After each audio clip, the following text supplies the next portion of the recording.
J'avais l'impression qu'ils s'y connaissaient 10 fois plus que moi. Tu préfères clip de rap ou pub de luxe? Les 3 métiers les plus importants pour qu'un projet il aille dans la bonne direction. Comment gérer la pression lorsque tout se passe mal sur un tournage? Déjà, c'est illégal.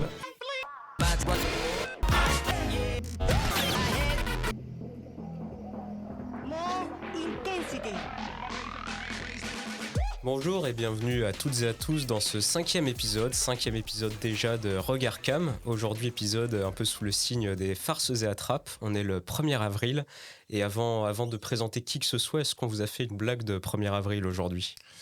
Alors oui, moi j'ai vu une info passer qui disait que pour contrer la baisse de fréquentation des cinémas, les cinémas considéraient de maintenant passer les films de plus de 2h30 en x2 pour pouvoir attirer les audiences un peu plus jeunes. Et je pense que c'est une mauvaise idée. Voilà. Ok. Et Luc, est-ce qu'on t'a fait un petit poisson d'avril aujourd'hui ? Non, j'ai juste... Je pense que j'ai capté un truc sur Insta. J'ai vu une publication d'un compte qui s'appelle Commando Régie. Il y a pas mal de comptes sur Insta. Ah oui, je les suis, ils sont vraiment top. Ouais. Qui partagent des mèmes ou des trucs qui font gaulerie liés à nos métiers. Et du coup, et je crois qu'ils ont publié un truc de mise à jour du nombre d'heures qu'il faut pour obtenir l'intermittence. Et genre, chef machinot, il faut genre 2500 heures ou je sais pas quoi. Voilà. En sachant que le taux actuel, c'est 507 heures. 507 heures, tout à fait. Donc, bon, déjà, il y a eu des poussées un petit peu politiques ces derniers temps pour faire passer ça à 557 heures, c'est ça. Et ouais, bah écoute... 2500, ça fait 2500, ça fait loin. Ça fait loin. On n'a même pas commencé, qu'on a déjà une recommandation, donc n'hésitez pas à vous abonner à Commando Régie, ils sont très marrants sur Instagram. Du coup, moi, personnellement, j'ai pensé à cette introduction un peu faux-folle, parce que j'ai ma mère qui m'a envoyé il y a 30 minutes, j'ai gagné 500 000 € avec le ticket à gratter et les 500 000 €, et ensuite je suis enceinte. Au premier, j'ai commencé à être content. Au deuxième, je me suis dit, bon, on va vérifier la date. J'étais un peu moins content. Mais du coup, on se retrouve, comme je disais, pour ce 5e épisode. Aujourd'hui, on reçoit Luc Finalteri. Luc, qui est assistant réalisateur. Est-ce que ça va, Luc ? Ça va très bien. Merci de m'inviter dans ce podcast. Ça me fait plaisir d'être avec vous. C'est un plaisir partagé. Et on va commencer assez rapidement. Luc, déjà, qu'est-ce qui t'a amené vers des études, ou même pas, peut-être pas des études, mais qu'est-ce qui t'a amené un peu vers le milieu de l'audiovisuel et du cinéma ? Ouais, bah si, j'ai fait des études de ciné, j'ai fait l'ESSEC à Paris, École supérieure d'études cinématographiques. Et comment je m'y suis penché, ouais, c'est pas forcément une vocation depuis tout jeune, hein. Je pense que j'ai dû attendre vraiment la fin du lycée pour me dire vers quoi je m'oriente. Et c'était un peu hésitation de dernière minute entre une école qui allait mener vers du dessin potentiellement ou vers le cinéma, faire peut-être une mana, une mise à niveau en art appliqué. Ok. Et ouais, non, j'ai une super prof de français qui m'avait un petit peu orienté. Je lui avais dit que le cinéma, ça m'intéressait. Et elle avait vraiment pris ça trop à cœur sur mes dernières années de lycée. Et elle me disait, tiens, tu pourrais peut-être bouger de ce lycée, aller dans un autre lycée avec une option ciné. Et ensuite, il y a ça comme école, il y a ça comme licence. Et elle s'était vraiment investie pour moi.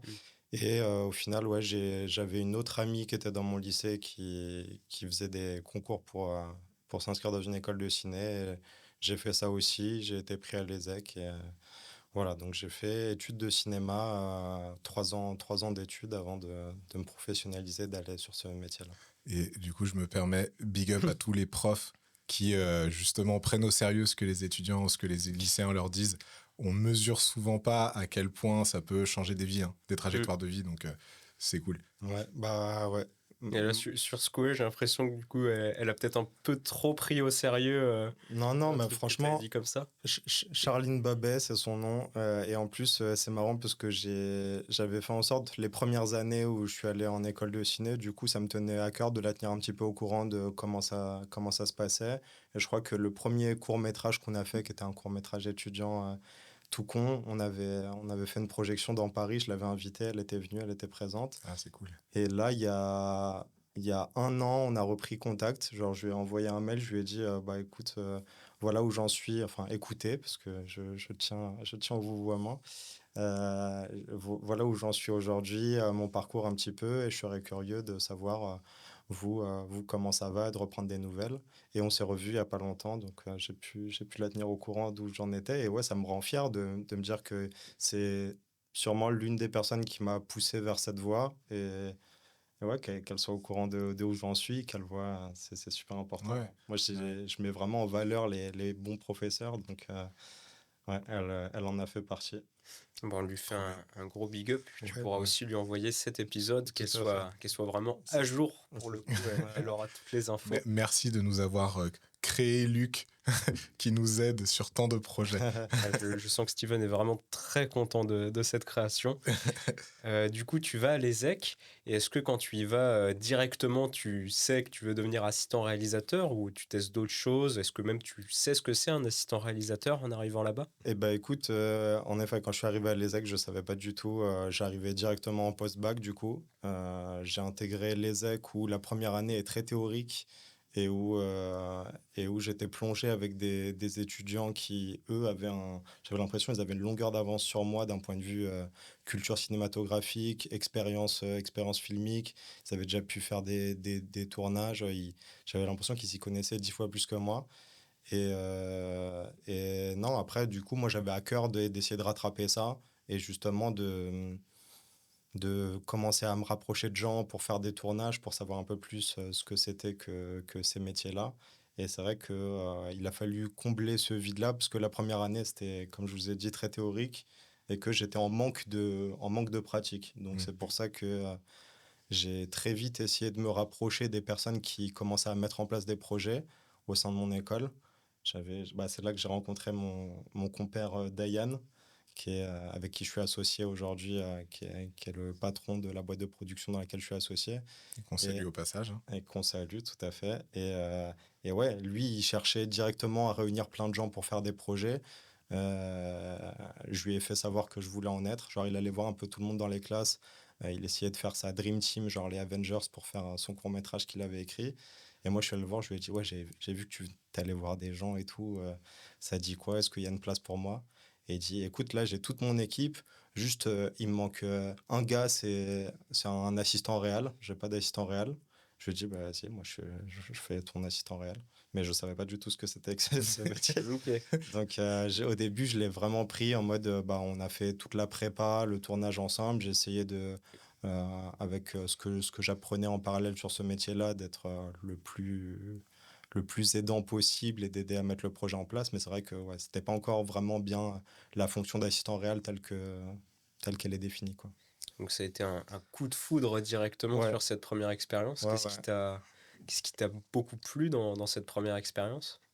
Bah, je pense que j'ai un naturel assez évident qui va vers un rôle de second sur les projets. C'est-à-dire que j'aime bien être le bras droit de quelqu'un. Je suis très perfectionniste, je suis assez exigeant et je me place très bien, je pense, sur les projets une fois qu'ils sont mis en place, qu'on me les présente, pour essayer de voir comment est-ce que ça peut se faire de la meilleure des façons, comment je vais pouvoir apporter au plus au projet. Et en fait, en tant qu'assistant réel, tu peux énormément apporter au projet. Tu es vraiment au cœur de sa prépa, de son tournage. Et donc, ouais, si tu t'y prends bien, tu peux vraiment avoir une énorme plus-value sur un film. Donc, quand tu rencontres des réalisateurs ou des réalisatrices que tu apprécies, dont tu apprécies les projets, c'est ultra galvanisant de se dire, OK, bah, je vais tout faire pour que sa vision, elle puisse se déployer et qu'il puisse faire le film qu'il a en tête, quoi. Du coup, ça m'amène forcément à la question un peu évidente, mais pour quelqu'un qui connaît peut-être pas ce que c'est qu'un premier assistant, tu dis voilà, c'est être le bras droit du réalisateur. Et concrètement, ça veut dire quoi? Si tu devais essayer de définir un petit peu ton métier pour quelqu'un qui ne le connaît pas, tu l'expliquerais comment? Ouais, bah, je me suis confronté à ça très récemment parce que actuellement je donne des cours à l'ESSEC, donc j'ai bouclé la boucle et je suis devenu enseignant dans l'école que j'ai quittée il y a maintenant presque 10 ans. Et, Félicitations. et du coup, il fallait en effet apprendre dès la première année qui maintenant est moins théorique et on apprend un peu plus aux étudiants ce qu'est la pratique et on leur parle de tournage là où avant on leur en parlait très peu. On attendait la deuxième année pour ça. Et du coup, il a fallu leur expliquer ce qu'était mon métier, ce qu'étaient les différents métiers de la mise en scène. Donc, ouais, le métier d'assistant réal, en tout cas le métier de premier assistant réal, parce que comme pour d'autres types de métiers, il y a le premier assistant, deuxième assistant, troisième assistant, stagiaire mise en scène, et ça peut vraiment avoir des, voilà, des fonctionnements très différents. On n'a pas du tout les mêmes attentes en fonction de ces différents postes. Mais premier, donc on va se placer auprès d'un réalisateur ou d'une réalisatrice au moment où un scénario est écrit. On rentre sur le projet, on est engagé par une boîte de production et très vite, on va essayer de dépouiller un scénario, d'en faire un plan de travail et en fait de réussir à se projeter sur combien de temps on va avoir besoin pour réussir à tourner ce film ou ce projet. Ça peut Donc être c'est un ça, c'est clip, ça ça que peut tu être une appelles pub. dépouiller. Voilà, dépouiller et ensuite organiser. Donc dépouiller, c'est vraiment sortir toutes les informations de quoi on va avoir besoin pour chacune des séquences ou pour chacun des plans. Et ensuite réussir à réunir ça, se faire un petit casse-tête, pardon, pour, euh, pour en faire un plan de travail. Donc un plan de travail, c'est un document organisationnel qui est le planning du shoot et se dire, OK, bah, ce projet-là, on va réussir à le faire en 15 jours, on va réussir à le faire en 3 mois en fonction Mhm. de la grosseur du projet. Et donc, ouais, ça, c'est la partie très, très importante qui est euh, l'aspect planification, on va dire, En amont du coup du tournage. en amont. Et après, il y a un rôle qui est vraiment être une sorte de relais entre le réalisateur ou la réalisatrice et tous ces chefs de poste artistiques. Donc, c'est faciliter les échanges, c'est transmettre les informations, c'est s'assurer que tout ce qui est prévu dans un scénario, bah, les chefs de poste ils soient bien en mesure de réussir à déployer ces choses-là. Voilà, c'est beaucoup d'organisation en fait. Et Et donc c'est après, aussi un métier finalement de lien entre les chefs de poste et le réal et j'imagine la production aussi. voilà, on n'est pas, on pourrait se dire assistant réalisateur, ok, c'est l'assistant d'un réalisateur, il fait des petites tâches pour lui. C'est pas du tout ça. Le métier d'assistant réalisateur, c'est un métier qui est vraiment crucial dans l'organisation et le tournage de projets. Moi, je dis souvent que les trois métiers les plus importants pour qu'un projet il aille dans la bonne direction, au-delà de l'aspect artistique, esthétique, c'est assistant réalisateur, directeur de production et régisseur général. Donc, c'est peut-être des métiers que vous avez un petit peu abordés déjà, mais en tout cas, c'est ce qui va garantir qu'on va emmener un projet dans la bonne direction. Et donc, du coup, en tant qu'assistant réalisateur, on doit à la fois répondre aux exigences d'un réalisateur ou d'une réalisatrice et à la fois se placer donc, entre ce réal et la production.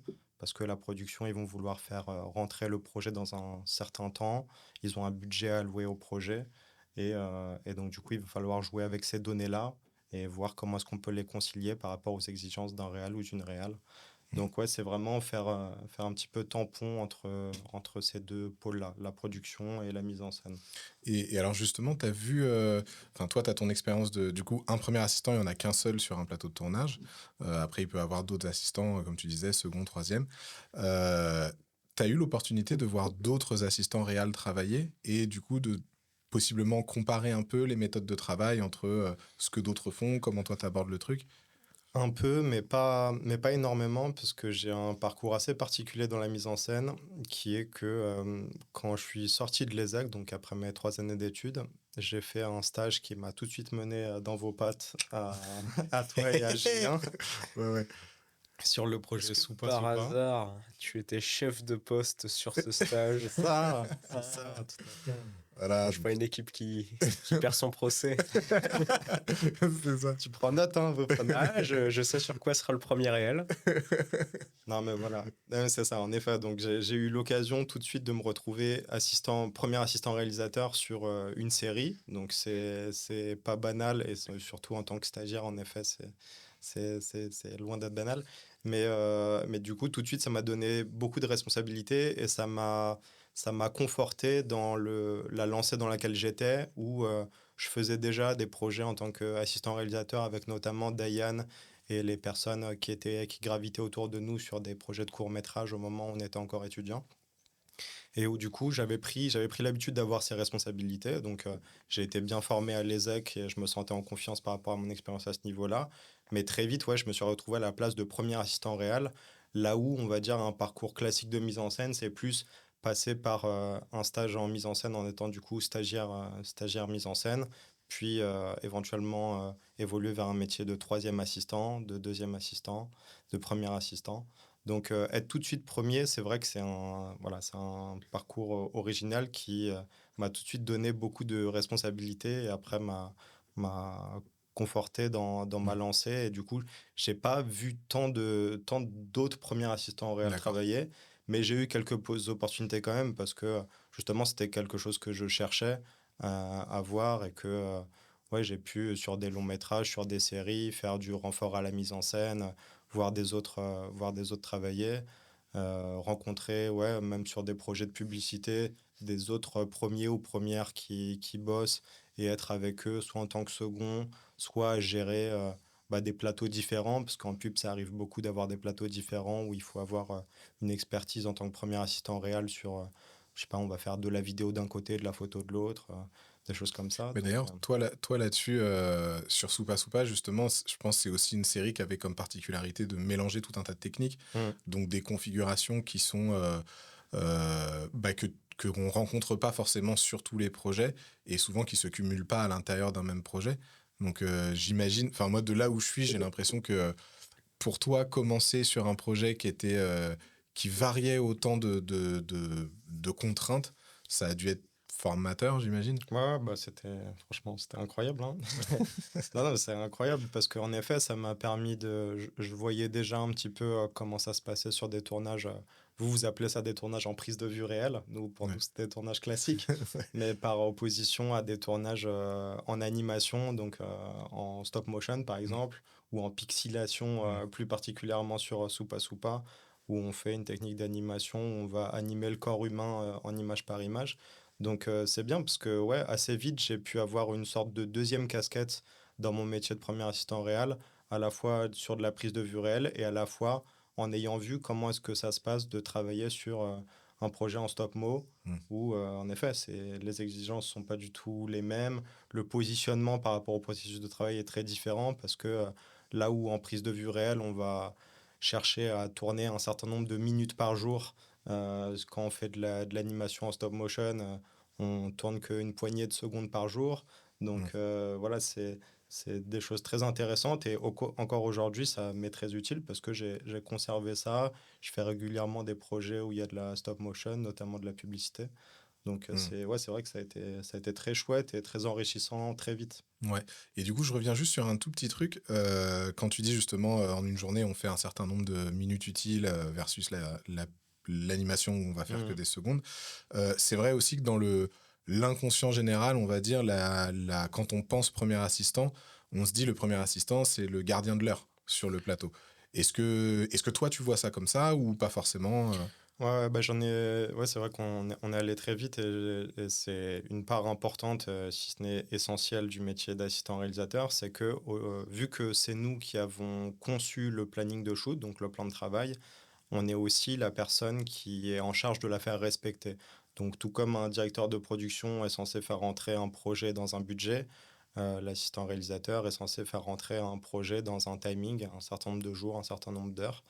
Mm. Donc, une fois qu'on a organisé nos journées, qu'on sait que cette journée-là, on va commencer à tourner à 9 heures, on va finir à 18 heures, et ben ouais, il faut faire en sorte, au fur et à mesure de la journée, de voir comment est-ce qu'on avance, de prendre les bonnes décisions, de voir quand on prend des légers retards ou pas, quand on prend de l'avance, voir comment est-ce qu'on s'ajuste, est-ce qu'il y a des choses à supprimer, est-ce qu'il y a des choses à ajouter, est-ce qu'il y a des choses à simplifier, à Mm. modifier. Donc Mm. ça, c'est des discussions un petit peu avec tout le monde, avec un réalisateur ou une réalisatrice, mais aussi avec ses chefs de poste, avec une script quand il y en a, pour réussir à trouver les solutions et en effet faire en sorte que à la fin de la journée, on ait rentré tout ce qu'il y avait à rentrer, idéalement dans le timing imparti sans dépasser. Donc ouais. Et ça, ça arrive à tous les coups, ça arrive. Genre, est-ce qu'il y a des projets, genre papier à musique, ça va se passer comme ça, et ça se passe exactement comme t'as planifié, et t'es trop fort? Ou est-ce que, genre, t'as ton plan de travail et puis après, il y a la réalité. Comme dirait Mike Tyson, tu vois, ils ont tous un plan jusqu'à ce qu'ils prennent une patate dans la gueule. Exactement. Ouais, bah ça c'est sûr, ça varie énormément d'un projet à l'autre. C'est-à-dire que il peut y avoir des projets où tu penses, t'as super bien fait ta prépa, tout se passe bien, euh, tu te dis, ok, là ça va rouler, on va finir dans les temps, c'est sûr. Euh, donc c'est là aussi que, par exemple, par rapport à tout à l'heure, quand tu me demandais, est-ce que c'est ça ce métier, c'est aussi garder la montre.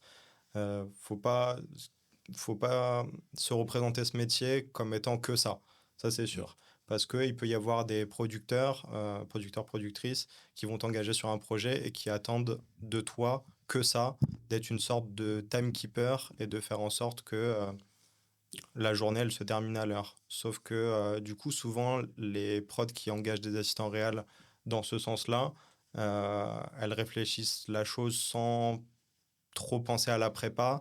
Or, quasi tout le taf de l'assistant réel, il se fait en prépa. Et donc, du coup, plus tu fais une bonne prépa, plus tu as de chances que ta journée, elle se termine dans les temps. Donc, ça répond un petit peu à la question. Et si tu fais pas de prépa et tu qu'une sorte de timekeeper qui est là pour dire aux techniciens, bon, bah là, on est en retard, il faut avancer. En fait, t'as très peu de leviers à activer pour faire en sorte que la journée se passe bien. Ce qu'il faut, et idéalement, sur les projets, c'est avoir le plus de temps de prépa possible et connaître bien tous les enjeux d'un projet, avoir bien pu échanger avec tous les chefs de poste, avec un réal ou une réal. Et là, du coup, tu vas pouvoir prendre les bonnes décisions. Et là, du coup, tu as plus de chances de faire en sorte qu'une journée, elle termine dans les temps. Mm. Mais bon, parfois, tu te manges en effet une patate dans la gueule. Il y a des aléas météorologiques, il y a un truc avec le comédien, avec le décor, quelque chose que tu n'as pas du tout vu venir, Mm. même des choses extérieures au tournage parfois qui viennent t'impacter. Donc, ouais, parfois tu peux avoir des tonnes d'heures de retard. Ah ouais, là j'ai une anecdote de choses que tu peux pas anticiper. Quand on a tourné la NFA, je me permets une petite digression, mais quand on a tourné, pas la NFA, quand on a tourné la pub Visa, et qu'on devait tourner, on devait tourner, je sais plus dans quelle banlieue, et ça s'est passé quelques jours après le décès tragique du jeune Naël assassiné par des policiers. Et en fait, il y avait des émeutes. Ouais. Et en gros, commençait à s'embraser ça s'embrasait de plus en plus, et plus on avançait dans la semaine, et plus en fait on avait cet enjeu de est-ce que tel plan qu'on doit faire sur un toit dans tel quartier qui est un des quartiers où ça se passe pas bien, machin, est-ce qu'on y va, est-ce qu'on n'y va pas? Et il y a eu effectivement le jour J, quoi, il y a eu une espèce de réunion de crise. Notamment parce que le régisseur général, lui, a dit qu'il ne pouvait pas assurer la sécurité de l'équipe dans ce contexte-là. Et du coup, il y a eu besoin de prise de décision à ce niveau-là, quoi. Voilà. Et comme je disais, régisseur général, s'il y a un régisseur général qui se retire d'un projet, déjà, c'est un signe. C'est un signe. Puisque, bon, après, il reste un dire prod, un assistant réel qui doivent prendre une décision de qu'est-ce qu'on fait d'un point de vue sous, d'un point de vue temps, d'un point de vue risque, qu'est-ce que ça engendre. Donc, c'est complexe. Mais ouais, de toute façon, plus tu es dans des décors naturels, plus tu as une grosse partie de ton tournage qui va se passer dans des décors naturels, plus tu es en proie à ce qu'il se passe des choses qui viennent t'impacter au niveau du temps de tournage. Ouais. Et en tant que... Parce que après Soupa Soupa, la collaboration est restée maintenue. Du coup, je suppose que Steven a été très satisfait de ton travail. Du coup, toi, en tant que réalisateur, qu'est-ce que tu cherches chez un assistant réalisateur? Une belle moustache, hein, je pense. C'est le premier, Bon, le premier critère. Ça doit rester Bien fait de faire la moustache. Ouais, c'est ça. Alors, déjà, on a co-réalisé Soupa Soupa, donc on était deux, hein, avec Julien Jourdain de Muison, qu'on salue une fois de plus. On va souvent le saluer ici. Hein. Et avec qui, pour lui comme pour moi, c'était la première expérience de série. Donc, c'était pas la première fois qu'on travaillait avec un premier, mais c'était la première fois qu'on travaillait sur une durée un peu plus longue qu'une durée d'un film publicitaire, et avec plein d'enjeux. Et en fait, ce qui s'est passé, c'est que sur le plateau, on s'est rendu compte au fur et à mesure, donc il y a eu le temps de prépa, mais il y a eu aussi le temps sur le terrain, où en fait, je pense que c'est vraiment là qu'on a mesuré à quel point on pouvait s'appuyer sur un premier assistant pour nous aider à arbitrer en fait certaines décisions. Comme tu l'expliquais très bien, des fois il y a des contraintes qui n'étaient pas anticipées, qui sont liées à les aléas naturels de tous les tournages. Et parfois, en fait, tu n'as pas tout de suite la réponse, quoi. Et en fait, avoir quelqu'un qui a une vision globale des enjeux de tout le monde, en fait, ça aide énormément à prendre en fait des décisions. Et D'où donc, l'importance d'une bonne prépa pour l'assistant ouais, réel. Parce que c'est sûr que si tu as une mauvaise prépa, tu vas pas pouvoir aider ton réal quand il se retrouve dépourvu de solution et ouais, qu'il a 2 heures de retard, que tu viens de lui annoncer ça et que ouais. il- voilà, Ouais, ouais. il faut prendre des décisions pour la suite pour voir comment est-ce qu'on va Ouais. réussir à s'adapter. Ouais, Mais c'est vrai que ouais, du coup, c'était. Je pense que nous, ça a été un peu le truc qui nous a fait cliquer un peu avec Luc. Et puis après, sur les projets suivants, ce qui se passe aussi, et ça, je pense que c'est quelque chose qui, à mon avis, d'autres réals seraient d'accord avec moi, c'est le fait que plus tu avances dans les expériences, plus tu vas petit à petit repérer des profils avec qui vous vous comprenez bien, en fait, avec qui vous avez des méthodes de travail soit qui sont proches, soit qui sont complémentaires, et avec qui surtout vous arrivez à communiquer intelligemment. Et je pense que avec Luc, une des grandes qualités de Luc, c'est justement la tu as une très bonne capacité d'anticipation, notamment en prépa, quoi. Et on peut avoir des échanges vraiment à bâton rompu. Ça veut dire on n'est pas tout le temps d'accord. Parfois, on a besoin moi, j'ai besoin d'expliquer pourquoi. Je me souviens, on a eu des discussions sur mais pourquoi dans ce projet c'est important que cette scène elle soit tournée comme ça. On peut la faire différemment. Et puis, bah, des fois, ce genre de questions, ça te challenge un peu. Et puis parfois, t'as pas de meilleur argument que mais en fait, moi, à la base, ce film, je veux le faire pour cette scène. Donc oui, cette scène, elle est peut-être chiante à tourner comme ci, comme ça, mais en fait, si je l'enlève du film, ben, j'ai plus envie de faire le film. Donc en fait, c'est bien d'avoir ces discussions avant de tourner, quoi. Et donc ça permet justement de clarifier les points d'importance, les points qui sont pas négociables, ceux qui le sont.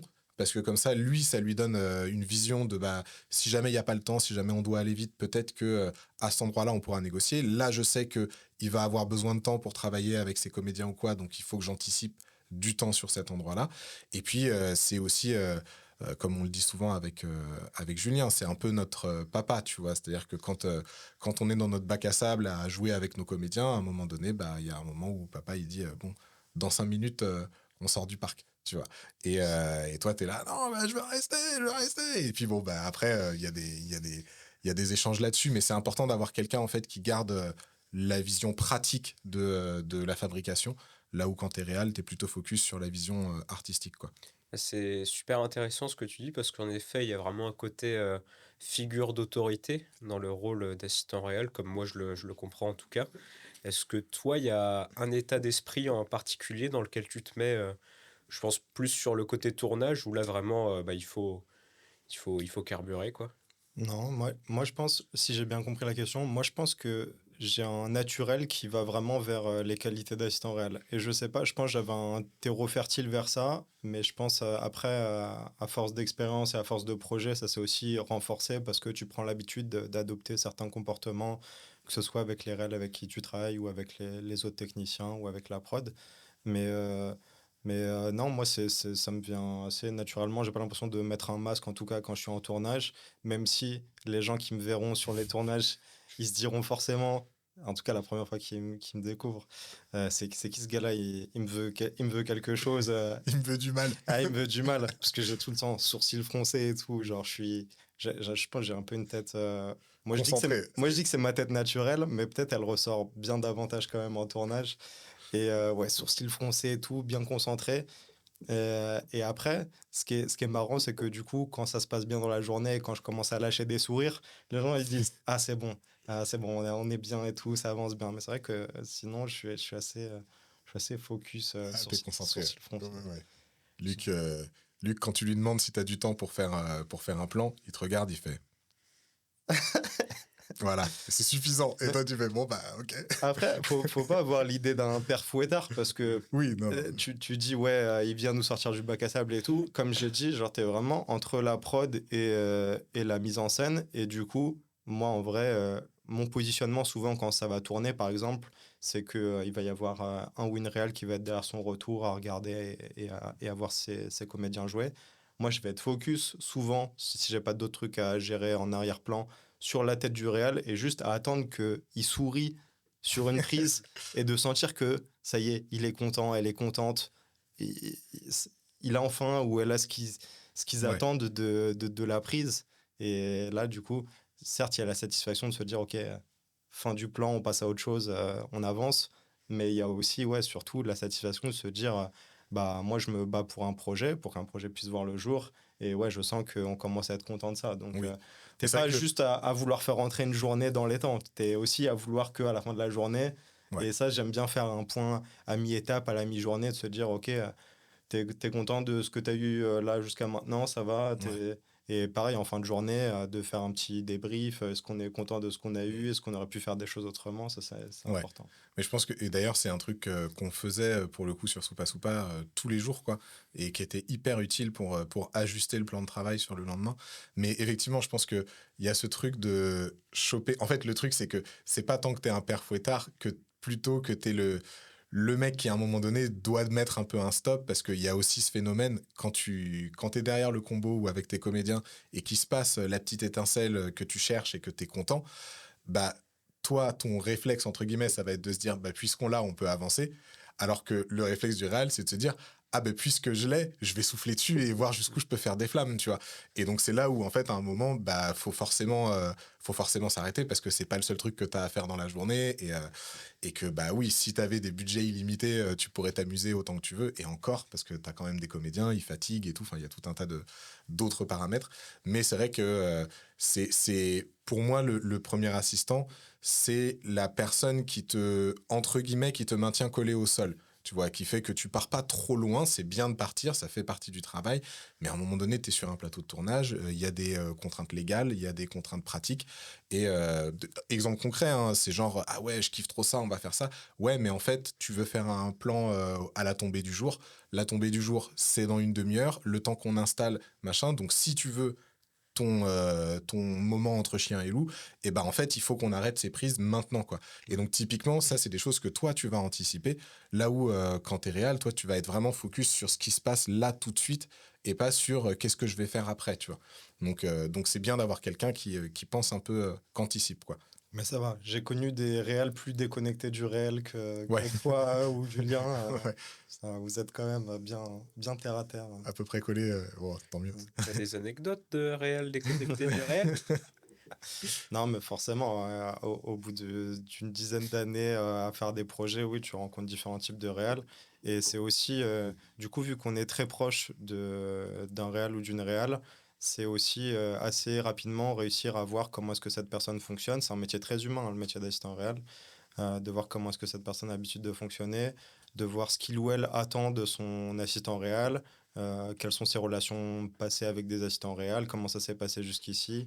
Parce que, ouais, un réel, il peut attendre plus ou moins d'implication, par exemple, d'un assistant réel dans la mise en scène.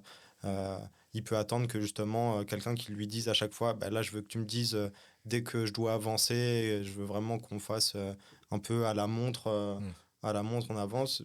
Enfin, tu crées la relation au fur et à mesure des projets et c'est bien du coup d'avoir des relations qui durent comme celle que j'ai avec Steven ou avec Diane, des gens avec qui je fais beaucoup de projets parce qu'au bout d'un moment, c'est très simple et t'as plus à faire attention, à prendre les pincettes, tout s'imbrique très facilement, quoi. Ça facilite alors que les nouveaux, bah oui, tu prends le temps de les découvrir et de voir comment est-ce que tu vas pouvoir apporter au mieux sur leur projet. D'ailleurs, en parlant de Diane, tu me fais une transition toute trouvée sur D-Book, Mhm. si je le prononce bien. Ouais, c'est ça. Parfait, magnifique. Qui est donc un court-métrage. De ce que j'ai vu dans ce que tu nous avais envoyé, un des premiers projets bien Ouais, organisés ouais, dans les dents, exactement. Steven, Ouais. sur lequel Ah tu ouais, as non, mais travaillé. Soupa, c'était bien organisé aussi, hein, mais c'est juste D-Book, il a une place particulière, parce qu'en effet, c'est avec ma clique, les gens avec qui je suis associé maintenant, donc c'est autre chose. Il y a eu Parce que aussi nous, on une. fait pas partie de ses potes, manifestement. Non, mais si. Et il T'inquiète a pas. Non, mais aussi une. en vrai, il y a un peu. Steven et Julien et Diane, c'est les réels avec qui j'ai le plus bossé dans ma carrière. Donc oui, comment est-ce qu'on dit ce... Ils revêtissent. Revêtissent. Je Hey. fais les trois et je garderai la bonne Ah, version. ouais, c'est bon. En tout cas, ils ont une place super importante pour moi. Et oui, c'est des gens, c'est au-delà de la relation réelle assistant réel, à force des projets, oui, tu crées des liens, d'autres liens, quoi. Mm. Bah, là, je suis invité dans ton podcast, par exemple. Voilà. Pas mal, hein. En plus, si j'ai bien suivi, du coup, Diane, c'était la personne avec qui tu avais fait le tout premier projet en école, et avec qui tu été pour la première fois assistant réel. Ouais, c'est ça. Et du coup, ce court-métrage, en plus d'être très bien organisé, il va aussi remporter quelques prix. Il va notamment remporter le Grand Prix du Festival Gérardmer. Il va aussi être sélectionné à Clermont-Ferrand. Du coup, est-ce que tu peux nous parler un peu de ce projet, Ouais. de la réalisation et puis ensuite des succès derrière? Ouais. Bah, il est venu assez vite dans mon parcours après les EC, du coup. Donc, je commençais à m'être assez bien enrichi de diverses expériences. Et en fait, l'idée de ce projet, c'était vraiment de tabler sur ça. C'est-à-dire que on s'est réunis avec les gens qui gravitaient autour de nous. En fait, quand on était en école de cinéma, on a créé une association qui s'appelait l'Association des jeunes cinéastes indépendants, qui nous a permis de mettre en place, d'avoir une structure qui encadrait nos premiers projets étudiants et qui avait pour but de réunir pas mal de techniciens, techniciennes des métiers de l'audiovisuel et du cinéma, assez jeunes, de les réunir sur des projets et voilà, et de les faire gagner en expérience et de les amener vers le milieu professionnel. Et donc, du coup, comme ça, on a fait nos premiers projets. Et en fait, au bout d'un moment, on s'est dit, OK, là, maintenant, il faut que... On s'est bien amusé, on a fait des petits trucs, on a organisé les projections derrière et tout. Maintenant, il faut qu'on prenne les meilleures personnes avec qui on a bossé jusqu'ici et qu'on voit si vraiment on se focus sur faire un court métrage, qu'on prend le temps de bien écrire, on prend des gens qu'on pense être compétentes, même si elles sont encore très jeunes, et on voit jusqu'où ça peut mener si on fait les choses bien, jusqu'où ça va. Et donc, du coup, c'est comme ça que c'est dans cet état d'esprit qu'on a fait D-Book, qui est du coup un court métrage de genre horrifique.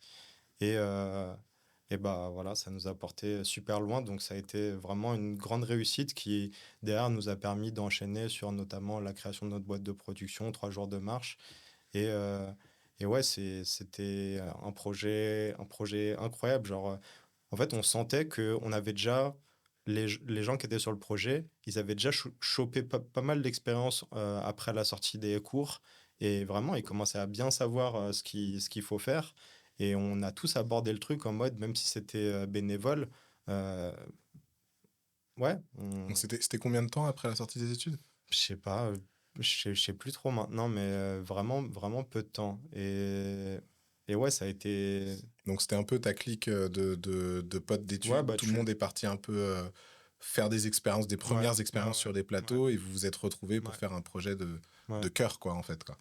Exactement. Et bon, en vrai, t'en connais certains, mais ouais, ça a super bien Mm. marché. Du coup, ça nous a permis de découvrir ce que c'est que la partie d'après, tu vois, la partie d'après de la fabrication d'un film, quand on se penche sur la distribution, parce que c'est bien de faire un film, mais faut que les gens C'est le... bien s'il y a des gens qui le voient. Ah, sinon, s'il y a des gens qui le voient. Donc, l'idée, c'était de se coller aussi pour la première fois vraiment à envoyer ça à des festivals et voir si ça peut être reçu. Et donc, du coup, ouais, le Graal d'être sélectionné à Gérardmer et d'avoir le Grand Prix, d'être sélectionné à Clermont-Ferrand, qui est le plus grand festival de court-métrage du monde. Donc, c'était trop bien. Et après, derrière, on a continué dans cette lancée pour la suite de nos projets. Mhm. Et alors justement, tu parlais donc de ton association ADJCI, Mm. et ensuite cette association, enfin partant de cette association, vous avez monté une structure. Ouais. Est-ce que tu peux nous parler un petit peu justement de cette structure, de ce que vous y faites, peut-être du rôle que tu y joues ou du rôle que Diane y joue ou d'autres, Ouais. et voilà comment ça se passe, quoi. Ouais, et ben on est 5 associés dans cette boîte de production avec donc Diane, Guillaume, Raphaël, Émilie et moi. Et moi, je suis celui, on va dire, qui a le moins la casquette de production parce que vraiment, c'est pas des choses qui m'intéressent énormément, les sous, tout ça. Donc, c'est bien quand même que je sois au sein de la boîte, notamment parce que dès que on a besoin d'une expertise sur se pencher sur combien de temps pourrait durer un film à des étapes très préliminaires où on est en train ouais, où on essaie de voir combien ça va coûter de le faire, qu'on essaie d'avoir des financements. Voilà, j'aide à ça, à faire des premiers plans de travail. Et après, ouais, je suis entouré de gens qui sont incroyables, qui, eux, ont des vocations plus vers la production exécutive, vers le développement, encadrer tout le fonctionnement de la boîte au fur et à mesure. Donc, Et donc, vous êtes spécialisé en court-métrage ou pas seulement? bah non, on a plus une velléité vers la fiction, De euh, façon générale? vers les Ok, projets de pas fiction. forcément Et court-métrage, on ça a fait. fait beaucoup de courts-métrages. On a fait D'accord. beaucoup de courts-métrages. Et en fait, on a fait aussi d'autres types de projets. On a fait du clip, on a fait de la pub, on a fait de la série. Euh, voilà, Vous avez fait une série qui a marché sur TikTok, non? Il n'y a pas un truc comme ça? on a fait une série un petit peu hybride, une sorte de d'ARG qu'on a déployé sur TikTok. Et ouais, donc on a fait plein de projets Ouais, ouais. vraiment différents. Mais à terme, ce qu'on aimerait atteindre, c'est faire du long métrage de Du format fiction long. ou de la série. Donc, La discipline, ouais. la, C'est la vers ça qu'on discipline tend. reine, Mais c'est ça. ça, ouais, c'est ça. Mais bon, ça prend du temps, donc C'est normal. on prend notre mal en patience. On arrive à porter des beaux projets avec des chouettes réals. On essaie de bien s'entourer de gens qui sont très cool, de continuer à garder cette même clique qu'on a depuis les études. Et là, ça fait combien de temps qu'elle existe, votre structure? Et je suis très mauvais. Je suis très mauvais à ça. Je crois qu'on l'a créé soit en 2019, soit fin 2019, peut-être 2020. C'était autour du Covid. Ok. Donc voilà, ça commence à Donc, faire quelques ouais, années. quelques années et tout. Voilà. Ah, c'est chouette. Mm. Et puis après, bon, faut passer le palier de verre de réussir à financer un long. Ouais. Ça, ce serait incroyable. C'est vraiment le but. C'est dans les tuyaux. Ouais. Bah ouais, hein, Ouais. ça fait un moment que c'est dans les tuyaux. Il y a eu des opportunités qui ont été un petit peu des missed opportunities ou des. Voilà, on est passé à côté de choses qui auraient pu se déployer et qui finalement se sont pas faites. Mais Ça fait partie voilà, ça fait ça fait partie. partie Hein, du c'est métier. difficile hein, quand Ouais. on vient pas de ce monde-là au départ. Voilà, faut s'y faire sa place. C'est complexe. Ouais, ouais. Faut bousculer, quoi. Ouais. Du coup, peut-être on peut avancer Il y a un truc qui m'avait un peu plu sur un dans le truc qui a message plu que à tu avais Vince. envoyé. Je crois que je l'avais aussi vu passer d'ailleurs sur le compte Commando Régie. À un moment, ils avaient parlé de pratiques de producteurs qui étaient de faire des listes noires un peu de techniciens. Donc en gros, vraiment des listes de celui-là, il n'est pas prêt à faire 50 heures sup juste pour faire plaisir à la prod sans être payé. Tu as pu finir sur une liste noire, je sais pas si c'était quelque chose un peu dans ce style, mais est-ce que tu peux développer un peu là-dessus? Ouais, bah en vrai, je pense que c'est un petit peu une sorte de tabou de notre milieu parce que comme on est dans un milieu artistique, on a tendance à faire beaucoup de projets par passion et, et on a tendance à beaucoup jouer là-dessus aussi pour réussir à emmener des gens avec nous. Sauf que ouais, il y a des pratiques qui sont correctes, il y a des pratiques qui sont incorrectes. Donc, ouais, moi, j'avais bossé avec une boîte de production qui en effet a été épinglé suite à des enquêtes pour avoir dressé une liste de techniciens et de comédiens avec qui ils avaient travaillé ou qui avaient finalement pas travaillé avec eux et avec des commentaires parfois totalement déplacés, horribles. Donc moi, ouais, il y a un soir, je crois, j'ai une pote qui m'a dit, ouais, est-ce que tu as vu passer la liste noire de cette boîte de prod et qui me l'a transmis. Donc l'idée c'était de pas non plus trop la relayer parce que pour pas faire en sorte qu'il y ait d'autres gens qui soient impactés par ça. Mais ouais, ça m'avait touché de voir mon nom dessus parce que en fait j'ai fait un court métrage qui s'est très bien passé avec cette boîte de prod où franchement je pense que j'ai sauvé les meubles sur pas mal de trucs et où il a fallu aussi dans mon rôle d'assistant réel pousser auprès des équipes pour ouais, on fait des heures sup et que ces équipes, elles acceptent de les faire alors que, ils n'avaient pas forcément signé encore leur contrat, voilà, des trucs pas clairs. Et derrière, j'ai été recontacté par cette boîte de production où j'ai rencontré son grand producteur qui m'a dit, maintenant, tu veux passer à quoi dans ta carrière? C'est quoi? Et je disais, bah, moi, la prochaine étape, c'est du long métrage, en fait. Donc, en fait, il m'a proposé des projets de long métrage. Il m'en a fait lire. J'ai dit que j'étais chaud. Il m'a fait rencontrer des réals. Et j'ai commencé à travailler avec un réal qui préparait son long depuis des années. On a bossé ensemble. La prod m'a pas mal pressé pour faire des premières versions de plan de travail. J'avais encore signé aucun contrat. On me disait que c'était parce que c'était l'été, que la personne qui s'occupait des contrats, elle n'était pas encore là. J'avance sur la prépa. Moi, je me dis, bon, c'est l'opportunité, c'est maintenant. Il y avait déjà eu d'autres opportunités de passer au long, elles s'étaient pas concrétisées. C'est maintenant que ça part. Et en fait, j'ai bossé, j'ai fait des versions qui convenaient pas à la prod parce que c'était sur trop de jours de tournage et ça marchait pas. Je leur ai dit que c'était la réalité de ce scénario, que moi je l'avais même Préminuté. je l'avais prémédité. Il était assez long, qu'il y avait des séquences qui étaient complexes. En plus, le projet, il se passait principalement de nuit. Le producteur m'avait dit qu'il comptait pas rémunérer les heures de nuit. Donc déjà, c'est des pratiques qui... Qui Voilà. sont pas OK, quoi. Voilà, qui sont pas du tout OK, pour pas dire autre chose. Et ouais, le prod, je pense, il s'attendait à ce que je sois prêt à plier le dos et à être la personne qui allait embarquer toute une équipe technique sur un projet où les heures sup allaient pas forcément être payées, les heures de nuit allaient pas être payées, et que je devais réduire le nombre de jours du tournage, sinon ça... Mm. Et du coup, j'ai sauté du projet du jour au lendemain. J'ai jamais été rémunéré pour mon taf. Donc, moi, ça a été une frustration pendant longtemps et genre, je l'ai gardé en mode bon, bah voilà, je comprends pas trop ce qui s'est passé avec ce projet-là. Et en fait, euh, et en fait, après, j'en ai parlé à d'autres gens qui m'ont dit que cette prod était connue pour avoir des pratiques de cet ordre-là, qu'ils avaient déjà plein d'affaires au cul. Et, euh, et quand j'ai reçu ce message et que j'ai vu la liste, j'ai vu un message à côté de mon nom, comme quoi j'ai, j'étais sûrement pas encore prêt à passer au long, mais parce que j'étais pas OK de Mm. rentrer dans des pratiques qui... ouais, moi, je suis un peu un assistant réel qui est du côté des équipes. J'avoue, j'ai envie de faire respecter un cadre légal. J'ai envie que les gens, quand ils ont besoin d'une pause, on fasse une pause, qu'on ne dépasse pas le maximum d'heures qu'on peut faire dans une journée de tournage. C'est ça que j'essaie de transmettre aussi aux étudiants que j'ai à l'ESSEC. Donc, ouais, on n'est pas prêt à tout accepter. C'est pas parce qu'on est dans le milieu du cinéma que Ouais, et d'autant faut que dire en oui à plus, tout. ouais, et puis je pense qu'il y a un shift aussi générationnel par rapport à des époques antérieures où il y avait des choses qui étaient peut-être plus tolérées, qui le sont moins maintenant. Et puis après, moi, je vois aussi quand même une réalité qui est que le cadre légal, en réalité, si tu le suis pas, au bout d'un moment, tes équipes juste elles fatiguent.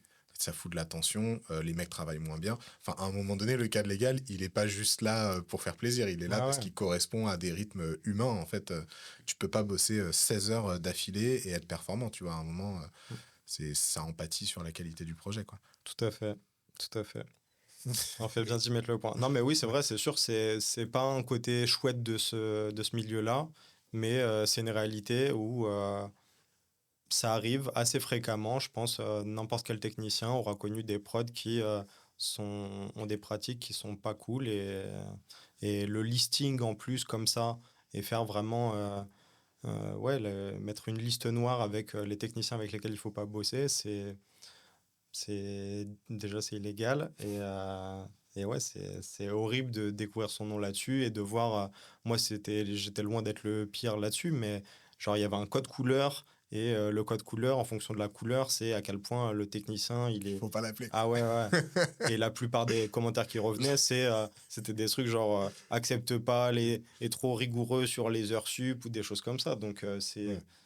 t'as bien compris l'état d'esprit, quoi. Ouais, ouais. Mm. Après, c'est vrai que dans la réalité de la pratique, les heures sup, pour en parler vite fait, c'est des choses parfois qui sont amenées à se négocier. Ouais, C'est-à-dire ouais. qu'il y a aussi une réalité qui est que bah, parfois, tu es prêt à faire le extra mile et à pas trop prendre la tête parce que sur le projet, de façon générale, tu es plutôt bien payé, le truc qui se passe bien, machin, et tu essayes de jouer le jeu, entre guillemets. Et puis après, il y a le moment où ça commence à devenir de l'abus parce que, comme je disais, les équipes elles fatiguent, parce que tu as déjà fait 15 000 efforts à plein d'endroits, où tu as déjà dit à plusieurs reprises que ça allait pas rentrer, et en fait, on t'a dit si, ça va rentrer, et puis en fait, ça rentre pas et tout. Donc en fait, ce que j'essaye de dire, c'est que c'est nuancé, c'est pas tout noir ou tout blanc, c'est pas genre à la première minute, c'est pas les États-Unis, en fait, pour le dire clairement. Aux États-Unis, c'est vraiment à la première minute de dépassement, tu payes une heure sup, que tu le veuilles ou non, et on peut considérer que c'est très bien, on peut considérer que ça manque de souplesse, peu importe. Ici, ça marche pas comme ça. Mais justement, comme il y a une espèce de petite zone grise, bah après, il y a un facteur humain qui va être à quel point est-ce qu'on est souple ou à quel point est-ce qu'on l'est pas. Et ça dépend vraiment du projet, de la prod, de l'énergie qu'il y a dans l'équipe et souvent, en vrai, des conditions sur lesquelles on se met d'accord au départ. En fait, c'est souvent ça. Tu vois, on sait quand il n'y a pas beaucoup de sous, ça ne veut pas dire qu'on ne peut pas faire un projet. Quand on sait qu'on on essaye de faire rentrer 4 jours en 3, bah, on sait ce que ça veut dire en termes d'heures supplémentaires. Et la question, c'est à quel point, en tant qu'équipe, en tant que chef de poste, on est prêt à emmener nos équipes là-dedans et à quel point, si on décide de faire un exercice de souplesse vis-à-vis des enjeux financiers, bah, à quel point, de l'autre côté aussi, il faut faire un exercice de souplesse vis-à-vis des abus, quoi. Tu vois, ça se décide un peu de concert, quoi. C'est ça. Mais ça se rejoint. En vrai, ces mêmes producteurs, il y a eu d'autres histoires qui ont été dévoilées sur le fait qu'ils utilisaient des sous qui devaient être Ouais. alloués à des projets pour Partir en vacances, ouais. des achats personnels, Ouais. qu'il y a eu des affaires d'agression sexuelle. Donc, voilà, Là, normalement, vous avez c'est toutes le les infos bingo. pour savoir de quelle prod on parle. Non, mais c'est le bingo. Et après, je pense que quand tu es jeune, tu es assez effrayé de te dire bon, bah, ok, il y a des producteurs, ils essaient de m'imposer quelque chose, je suis pas ok avec, mais du coup, il faut que je marche sur des œufs parce que je suis encore tout jeune dans l'industrie, j'ai pas envie de me faire griller ou quoi.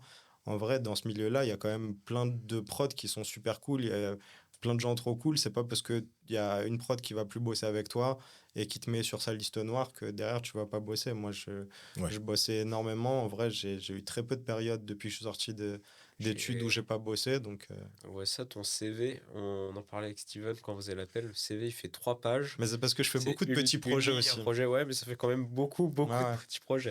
ouais. Ouais, et puis globalement, t'es quand même, enfin, tu vois, pour conclure sur ce truc-là, t'es quand même un profil que nous, on a l'habitude de recommander.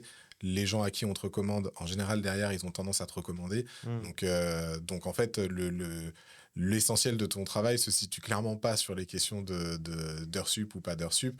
Et en fait, à un moment donné, entre guillemets, la réputation que quelqu'un se forge dans ces métiers-là, elle va beaucoup venir de la compétence et de la capacité à faire que les projets soit cool, que ce qui se passe bien, qu'on arrive à monter les choses ensemble. Donc ça, c'est le vrai fond du travail, quoi. Ouais. Et en plus, en assistant réel, c'est un peu ambivalent parce que moi, ce que je dis aussi à mes étudiants, c'est que l'assistant réalisateur, il peut venir sur un projet de un peu trois manières différentes. Soit il vient parce que c'est la prod, elle a envie d'imposer un assistant réel parce qu'ils ont l'habitude de bosser avec lui.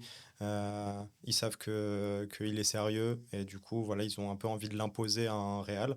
Ou alors c'est un réal qui a pas encore d'assistant réel sûr. Et donc, du coup, c'est un gage de confiance. La prod, elle se dit, OK, cet assistant réel, il va garantir que le projet est sur des bons rails.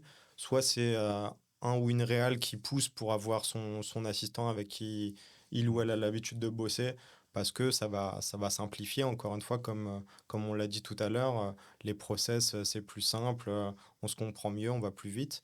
Et soit c'est un assistant réel ou une assistante réelle qui était déjà sur le projet, qui peut pas le faire et qui recommande quelqu'un d'autre. Et donc, du coup, il y a, dans ce milieu-là, il faut faire attention sur les projets à défendre les intérêts de la prod, comme j'ai dit, mais aussi à défendre les intérêts de la mise en scène. Et il y a un peu un exercice de réussir à trouver le bon entre-deux, de jamais être trop d'un côté ou de l'autre, et de penser à la globalité du projet, à être très réaliste sur ces enjeux Mm. et pouvoir ouais, faire bonne impression auprès d'un réal, mais aussi d'une prod pour pouvoir être appelé. Donc, Et ça me permet de faire la boucle avec ce que tu disais sur de l'importance de la préparation. Parce qu'en fait, ces questions-là, elles vont beaucoup se définir bah, quand le script est là et qu'on se dit, bon, bah, maintenant, on va devoir le fabriquer. Qu'est-ce que ça implique, en fait? Et c'est là où, plus tu travailles avec quelqu'un, par exemple, nous, dans notre cas, on se connaît depuis un moment. Luc, il sait comment je bosse. Moi, je sais comment il bosse. Quand à un moment, je lui montre un script et qu'il me dit, bah, ça va demander tant de temps, je sais que c'est pas lui qui fait ça au doigt mouillé. En fait, il voit comment je bosse, il sait combien de temps j'ai besoin, etc. Et donc, ça va amener des conversations d'anticipation avec les producteurs notamment sur il nous faudrait tant de temps. Est-ce qu'on a suffisamment de sous pour faire le projet en tant de temps? Oui, non, non. Alors, quand c'est oui, c'est super et bon, c'est parti. Et puis, mais souvent, c'est quand même non, il y a telle ou telle contrainte parce que soit c'est des contraintes de sous, soit c'est des contraintes d'autorisation. Enfin, il y a plein de raisons qui font qu'on peut pas toujours faire ce qu'on a en tête comme on veut. Et en fait, c'est beaucoup plus facile de changer des lignes dans un script pour que ça rentre dans le temps qu'on a, que de mobiliser, de déplacer 40 personnes sur un décor parce qu'on a mal anticipé le fait que il allait, je sais pas moi, que la nuit allait tomber ou que on pourrait pas tourner ici parce que, je sais pas, l'exemple type, on tourne sous un arrêt de bus et puis en fait, on a oublié qu'il y a des bus qui passent avec des gens qui descendent et des gens qui montent. Tu vois, le classique que je vois avec des étudiants souvent, tu vois. Donc ça, typiquement, c'est si c'est pas en amont que tu as eu cette conversation-là, en fait, sur le tournage, la situation, tu l'as subie. Alors que si en amont, tu t'es dit, en fait, peut-être qu'au lieu d'être sous un abribus, ils peuvent être sur un banc dans un parc, est-ce que ça change énormément de choses à ton histoire? Non. Vas-y, on le fait sur un banc dans un parc, on va pas se retrouver toutes les 10 minutes avec un bus et des gens qu'on va faire chier en fait en faisant notre truc. Donc c'est un peu, je prends un exemple un peu que j'invente, tu vois, mais c'est un peu ça justement que tu essayes d'anticiper pour que quand tu arrives sur le plateau, ça flotte de la façon la plus euh, avec le moins d'obstacles possible, en sachant que dans la réalité, il y en a toujours qui apparaissent que t'as pas vu venir, quoi. Clairement. Et comme tu disais, tu as fait beaucoup de petits projets. Dans ces petits projets, je suppose, tu classes la pub et le clip. Ouais. Tu as du coup pas mal travaillé sur des clips de rap ou peut-être autres. Forcément, les clips de rap, Ouais, c'est ce qu'il y avait de noté. un classique. Hein. Alors du coup, la Tout le question... monde y passe. Et à la base, on avait une question qui était: tu préfères clip de rap ou pub de luxe? Parce qu'on se disait on va peut-être être un peu short, mais j'ai une super nouvelle pour toi. On n'est pas trop mal en temps. On peut peut-être s'étendre un peu sur ces deux exercices. Ouais. Non, en vrai, l'équilibre, hein. Je préfère l'équilibre entre les deux. Mais clip de rap, c'est vrai que c'est un peu les premiers projets que tu fais. Enfin, ça dépend de ton entourage, mais moi, venant de banlieue, j'avais quelques potes qui rappaient. Assez vite, ça vient le fait de faire des clips. Et en vrai, clip de rap ou autre clip, c'est un petit peu tout le temps les mêmes problématiques. C'est-à-dire que le clip, c'est quand même une industrie qui est un peu différente du reste de l'industrie audiovisuelle, où il y a quasi jamais assez de temps pour faire les choses. On essaie de faire en sorte de tout faire rentrer sur une journée de tournage. Donc, même quand il y a beaucoup de moyens, c'est toujours très dur le clip, je trouve. Ça peut être un terrain de jeu intéressant quand il y a des réals qui sont cool, qui arrivent à réunir une bonne équipe et on peut s'amuser un petit peu. Mais ça se fait souvent dans les difficultés. Donc, en vrai, j'en ai beaucoup fait des projets de clips. J'en fais un peu de moins en moins parce que c'est des projets qui sont pas si amusants que ça. J'en fais quand il y a des potes réels à moi qui continuent à en faire. Je veux bien les accompagner là-dessus, mais je préfère largement sur le côté se lâcher, pouvoir faire des trucs de fou, le milieu de la pub, parce que là, pour le coup, généralement, il y a quand même le budget pour faire les choses et on sort une super caméra, on sort de la super machinerie, on a les moyens de faire des choses qui sont assez intéressantes. Et pour le côté vraiment de ce que je kiffe le plus, en vrai, c'est les tournages de fiction, donc plus court-métrage, série, etc. Donc, ouais, maintenant, c'est plus ça l'équilibre. C'est plus un équilibre entre projet de pub et projet de fiction. Le clip de moins en moins. Mais ouais, j'y reviendrai toujours s'il y a des réals cool autour de moi qui ont des projets intéressants à proposer, quoi. Ok. J'en profite, hein, vu qu'on n'est pas trop mal. Vas-y. On avait un sujet de secours. Si jamais tu n'étais pas à l'aise de parler de la liste noire, on s'est dit, dans le doute, on peut aussi parler d'un projet qui s'appelle Manuel d'escroquerie franco-chinoise, Ouais. qui avait l'air Qui avait l'air super passionnant. intéressant, visiblement. Le nom en dit beaucoup. Est-ce que tu peux nous parler un peu de ce projet? Mais ouais, pareil, ça, c'est un projet qui est venu assez vite en sortant de l'école, il me semble. En tout cas, c'était mes premières années, mais je commençais à avoir déjà fait pas mal de trucs. Et j'avais un ami comédien qui bossait sur une série depuis un certain temps déjà. et qui nous contacte, Dayan et moi, donc mon associé, pour nous dire, là j'ai l'équipe mise en scène sur le projet sur lequel je suis, qui part du projet. En gros, il s'était clashé avec... il s'était cloche... ah, putain. Tranquille. En gros, il s'était clashé avec l'équipe chinoise du projet, parce que c'était une série avec une partie française et une partie chinoise. Et donc, du coup, le réel était chinois, la chef-op était chinoise, il y avait une grande partie des équipes qui étaient chinoises. Toute l'équipe mise en scène, premier, second, etc., ils étaient français. Et ouais, il y avait des tensions, je pense, depuis le début du shoot sur le fonctionnement de la série. Ils sont partis, et donc, du coup, il y a ce coup de fil qui est passé, et je me retrouve catapulté sur ce projet-là pour prendre la suite en fait, du premier assistant qui était parti. Du coup, je regarde un petit peu autour de moi qui est dispo et je ramène un second avec moi. Et on débarque tous les deux, bien aidés par les scripts, parce qu'il y avait deux scripts sur le projet qui nous ont aidés à faire la transition et à nous expliquer, bah, là, le Où est-ce que projet, vous mettez les pieds, quoi. voilà, où est-ce Ouais. qu'on en est actuellement, qu'est-ce qu'on a tourné, qu'est-ce qui nous reste à tourner. En plus, c'était une série, donc série, souvent, on va avoir tendance à tourner sur des choses de plusieurs épisodes sur chaque journée, de faire ce qu'on appelle du crossboarding. Donc c'est assez complexe, mais il restait plus énormément de temps de tournage en région parisienne. Donc il a fallu, ouais, je pense, passer un gros week-end avec mon second à rentrer dans les documents que nous avaient été laissés par l'autre équipe mise en scène et à se dire, OK, bah, comment est-ce qu'on articule les dernières journées de shoot. Et Et, en sachant que du coup, c'était un projet qui se passait en quelle langue? Et c'était un projet qui se passait en langue française, heureusement. Mais donc, du coup, ouais, il y avait chef-op réal, j'allais dire anglais. Non, ça aurait été bien plus simple.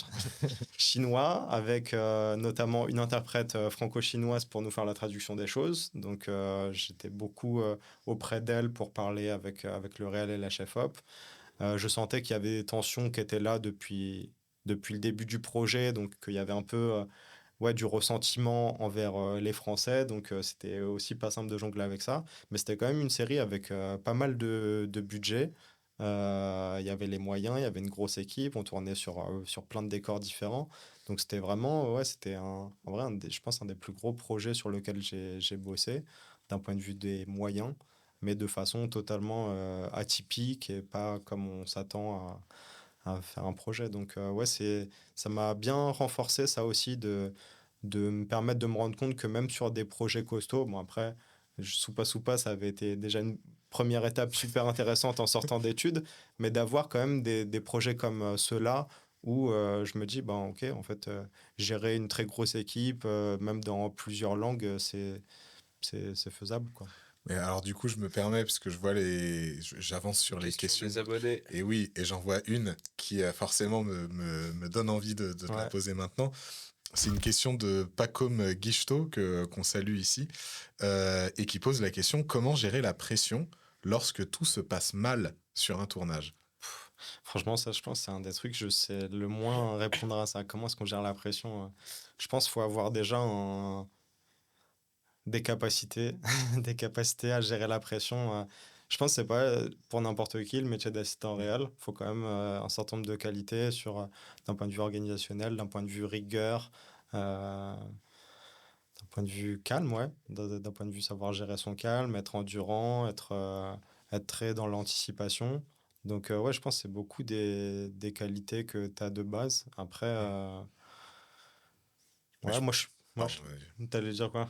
j'allais compléter, mais vas-y, Vas-y, vas-y, vas-y. vas-y. Non, mais moi, j'allais dire effectivement le fait de garder son calme. Là, j'ai pas d'exemple concret où on s'est retrouvé vraiment dans le feu à se dire, ah là, là, il y a tout Non, qui ça part en va, hein. sucette. Mais j'ai l'impression que si on a réussi à pas être dans le feu, c'est aussi parce que quand il y a un truc qui se passe pas comme prévu, on monte pas trop dans les tours, quoi. Et c'est vrai que l'exemple dont on se parle des fois avec Julien quand on est en prépa ou Ouais. quand on est dans un projet et on est en mode, ouah, mais ça va dans un mur et tout, on prend souvent l'exemple des boîtes noires des avions. Et il y a plusieurs, tu peux entendre ça, des mecs qui ont fait des manœuvres avec des avions qui étaient en train de se crasher. Tu sais, genre, je sais pas, il y a un réacteur qui marche plus ou un truc qui marche pas, l'avion il se met à piquer du nez. Et en fait, quand tu écoutes les boîtes noires des pilotes, t'entends un truc, il y a un truc qui est vraiment frappant, c'est à quel point ils paniquent pas. C'est à quel point, en fait, ils font leur check, ils font leur manœuvre, et en fait, ils finissent par trouver quelle est la source du problème, et donc, du coup, ils peuvent rebondir dessus. Et je sais que nous, c'est vachement un truc qu'on a en tête, c'est ce truc de, il y a un monde dans lequel tu es sûr que ça foire, c'est si tu paniques. Donc, en fait, à partir du moment où déjà tu mets ce truc de panique de côté et que tu te dis, vas-y, on prend notre temps et on réfléchit, c'est un peu ce truc de.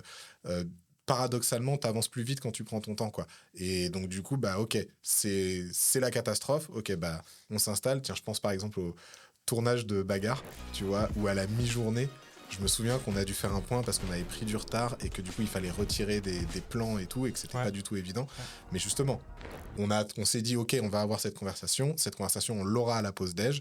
On a attendu la pause déj. À la pause déj, avant d'aller manger avec tout le monde, on s'est posé autour d'une table. On a regardé le plan de travail. On a fait là, il faut en virer quoi. Qu'est-ce qu'on enlève et tout. Et ça a été une conversation qui a été faite calmement, en fait. Et parce qu'elle a été faite calmement, je crois qu'à la fin, on a fini un peu avec, je pense, 1 heure sup, un truc comme ça. Parce qu'on a rajouté un plan en cours de route que tu voulais pas, ça je me souviens. Et mais au final, on a pu le squeezer, quoi, parce qu'on avait rattrapé un peu du retard et tout. Mais parce qu'on avait été capable de prendre cette décision, de se dire, ok, bah ça, on va pas le faire. Tu vois, on voulait le faire, on va pas le faire, c'est pas indispensable de l'avoir. Et donc, on avait su hiérarchiser nos enjeux, quoi. Comme ça fait partie des trucs essentiels de la besace de l'assistant réel et qu'on m'a bien appris et que j'ai gardé en tête assez fort. C'est quand tu sens en effet que les choses elles vont pas, il faut pas paniquer et il faut pas hésiter à prendre un temps, même si tu as l'impression que c'est contre-productif parce que tu commences à avoir du retard par exemple, et à prendre un temps à réunir les personnes qui sont liées à la discussion.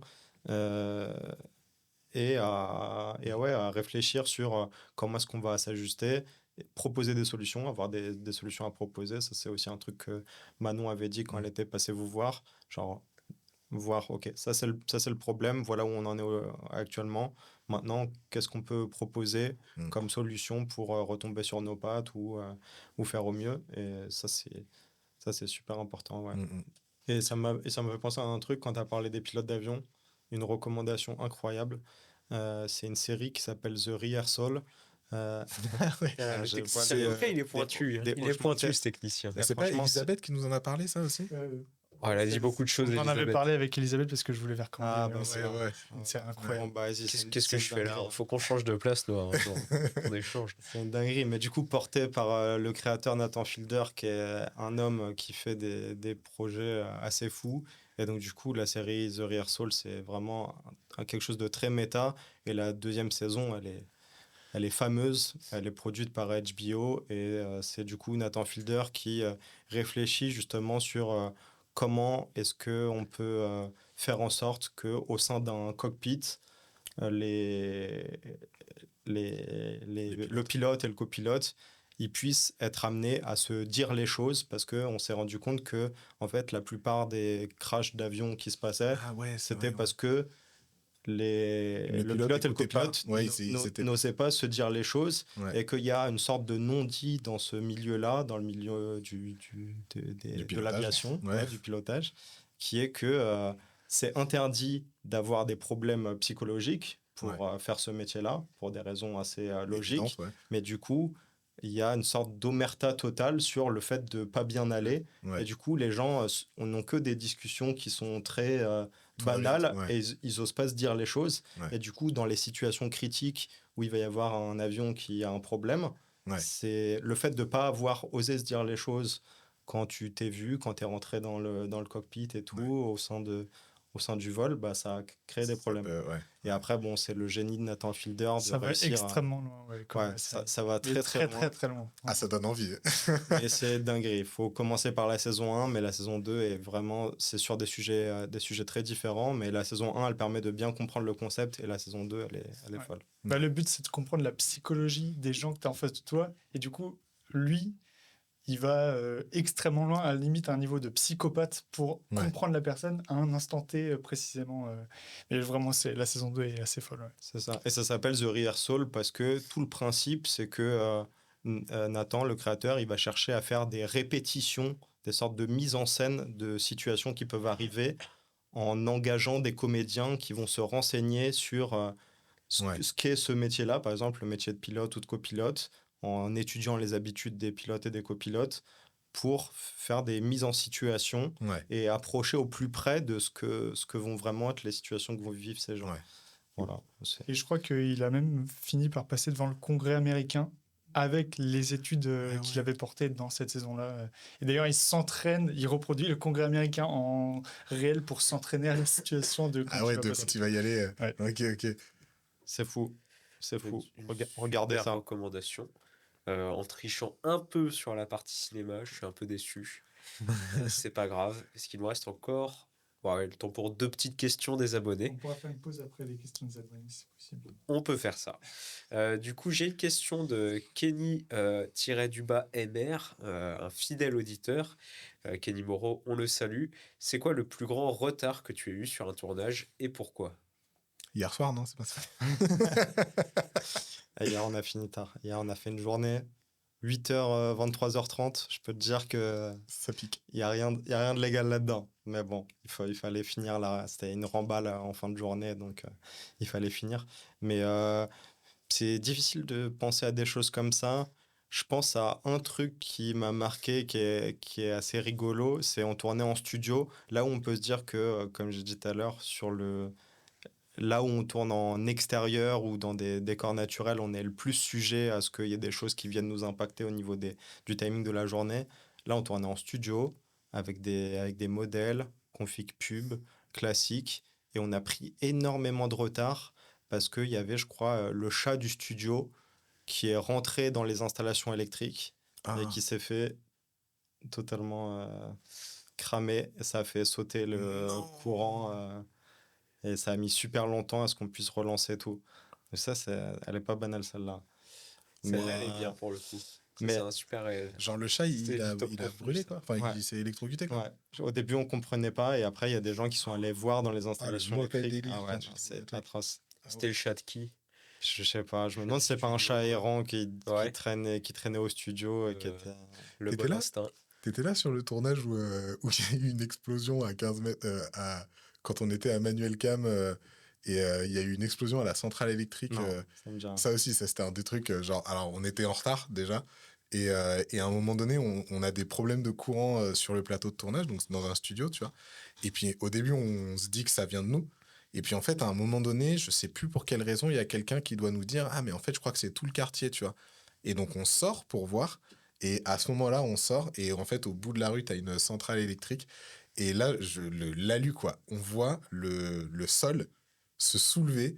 Et là, tu as une explosion genre de flammes vertes, quoi, qui sort de terre, qui dégomme les scooters qui étaient garés là, tu vois. Et là, Et genre- tu t'es réveillé. Et malheureusement, non. Là, la réal, elle a fait « je me casse ». Et elle s'est barrée.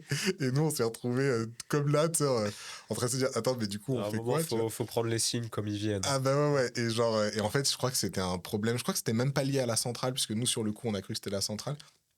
Et en fait, je crois que c'était un truc de gaz qui était, tu sais, un tuyau de gaz qui était vieux et truc machin, et qui a fait péter des installations électriques qui devaient pas être trop loin. Je sais pas exactement c'était quoi l'histoire, mais ça, c'était un des trucs un peu spectaculaires qu'on a pu vivre. J'aurais dû faire la liste quand j'ai commencé ma carrière de toutes les causes de retard que j'ai connues. Parce que non, c'est vrai, en fonction des projets, il y a des choses tellement différentes qui Ouais. se passent et qui viennent t'impacter que parfois c'est inimaginable. Mais ouais, comme ça, il n'y a rien d'autre qui me vient. C'est déjà très bien. Ok. Et on a une dernière question de @itsedi. Peut-on se passer d'un assistant réalisateur? Je dirais non, mais par contre, on peut se passer de ce genre de questions, Eddy. Je vais te bloquer. Oh, la dingue. Non, je me permets parce que je le connais. Mais je vais te bloquer de suite avec le compte Regard Cam et avec mon compte perso tant qu'on y est. Non, est-ce que Ça dépend ce que tu fais en vrai. Hein. Ça dépend ce que tu Ça fais. dépend de la taille du projet, mais je Ouais. pense dès que tu as une équipe, c'est quand même pratique. Hein. Dès qu'il y a une équipe, ouais. Je sais pas, il y a des gens, ils ont tellement l'habitude, en fait, de par comment l'audiovisuel il a évolué, d'être des one-man band, genre des gens Ouais. qui font des projets tout seuls. Ils ont l'habitude d'écrire leurs trucs, de filmer, de monter et tout. Ouais, il y a des profils de gens, ils n'ont pas du tout l'habitude de travailler avec des assistants réalisateurs. Et parfois, oui, pour des projets, tu peux ne pas avoir d'assistant réel, mais dès que tu commences en effet à avoir quelques chefs de poste technique, ça vient faciliter grandement les choses. Dès que tu dois rentrer dans un budget, encore plus, tu vois. Quand tu dois rentrer dans un budget et que tu n'as pas d'assistant réel, ça devient complexe. Ça dépend de l'ampleur du projet, mais ouais, je pense que c'est quand même un poste qui intervient assez vite dans la création d'une équipe. À partir du moment où tu dépasses l'étape de OK, j'ai besoin de quelqu'un qui va filmer, j'ai besoin de quelqu'un qui va enregistrer du son. euh, Et j'ai besoin d'une maquilleuse voilà. et de Donc quelqu'un en costume. ça peut très bien marcher en vrai, hein. Ouais. Et après, quand tu as des équipes un peu plus conséquentes, ouais, ça commence à devenir intéressant. Bon, finalement, c'était pas une si mauvaise question que ça, et dit, Ça ok. va, hein. Je suis pas non plus Peut-être un sur peu- mon métier comme Peut-être ça. un peu là, méchante, non. mais bon. On va pouvoir rentrer dans la partie cinéma. Et une petite pause pour le technicien coquin. Pour manger des Maltesers. Et du coup, nous revoici. Le technicien coquin nous a arrêté pour nous parler un peu de ses lectures favorites du moment, notamment des journaux que je ne citerai pas ici. Et du coup, on est sur un... Bon, on va parler de ton film, ensuite on va parler de ton top film, qui n'est pas un top film, mais un top série. Voilà. Tu es donc le deuxième. Ouais. Et c'est très bien. C'est Et très cool. nous, ça ça permet nous arrange. de varier un petit peu, quoi. J'ai mon top 4 Letterboxd, mais c'est vrai que je consomme beaucoup de séries, quoi. Bah nous, ça, et on va C'est pouvoir en très bien. parler parce que tu as une pratique un peu bizarre autour de ta consommation de séries, une pratique très Startup Nation. Très assistant réel, finalement, C'est ça. à faire des c'est ça. tableaux Excel. Et nous, on préférait partir sur tes séries parce qu'il y a 3 séries et chacun de nous est très fan d'une des 3 séries. Voilà. On s'est dit qu'on allait te tag team. Du coup, on va commencer par le talentueux Monsieur Ripley de Anthony Minghella. C'est ça. Qui est donc ton film, en tout cas le film sur lequel tu nous as dit que tu étais à l'aise de parler un peu, quoi.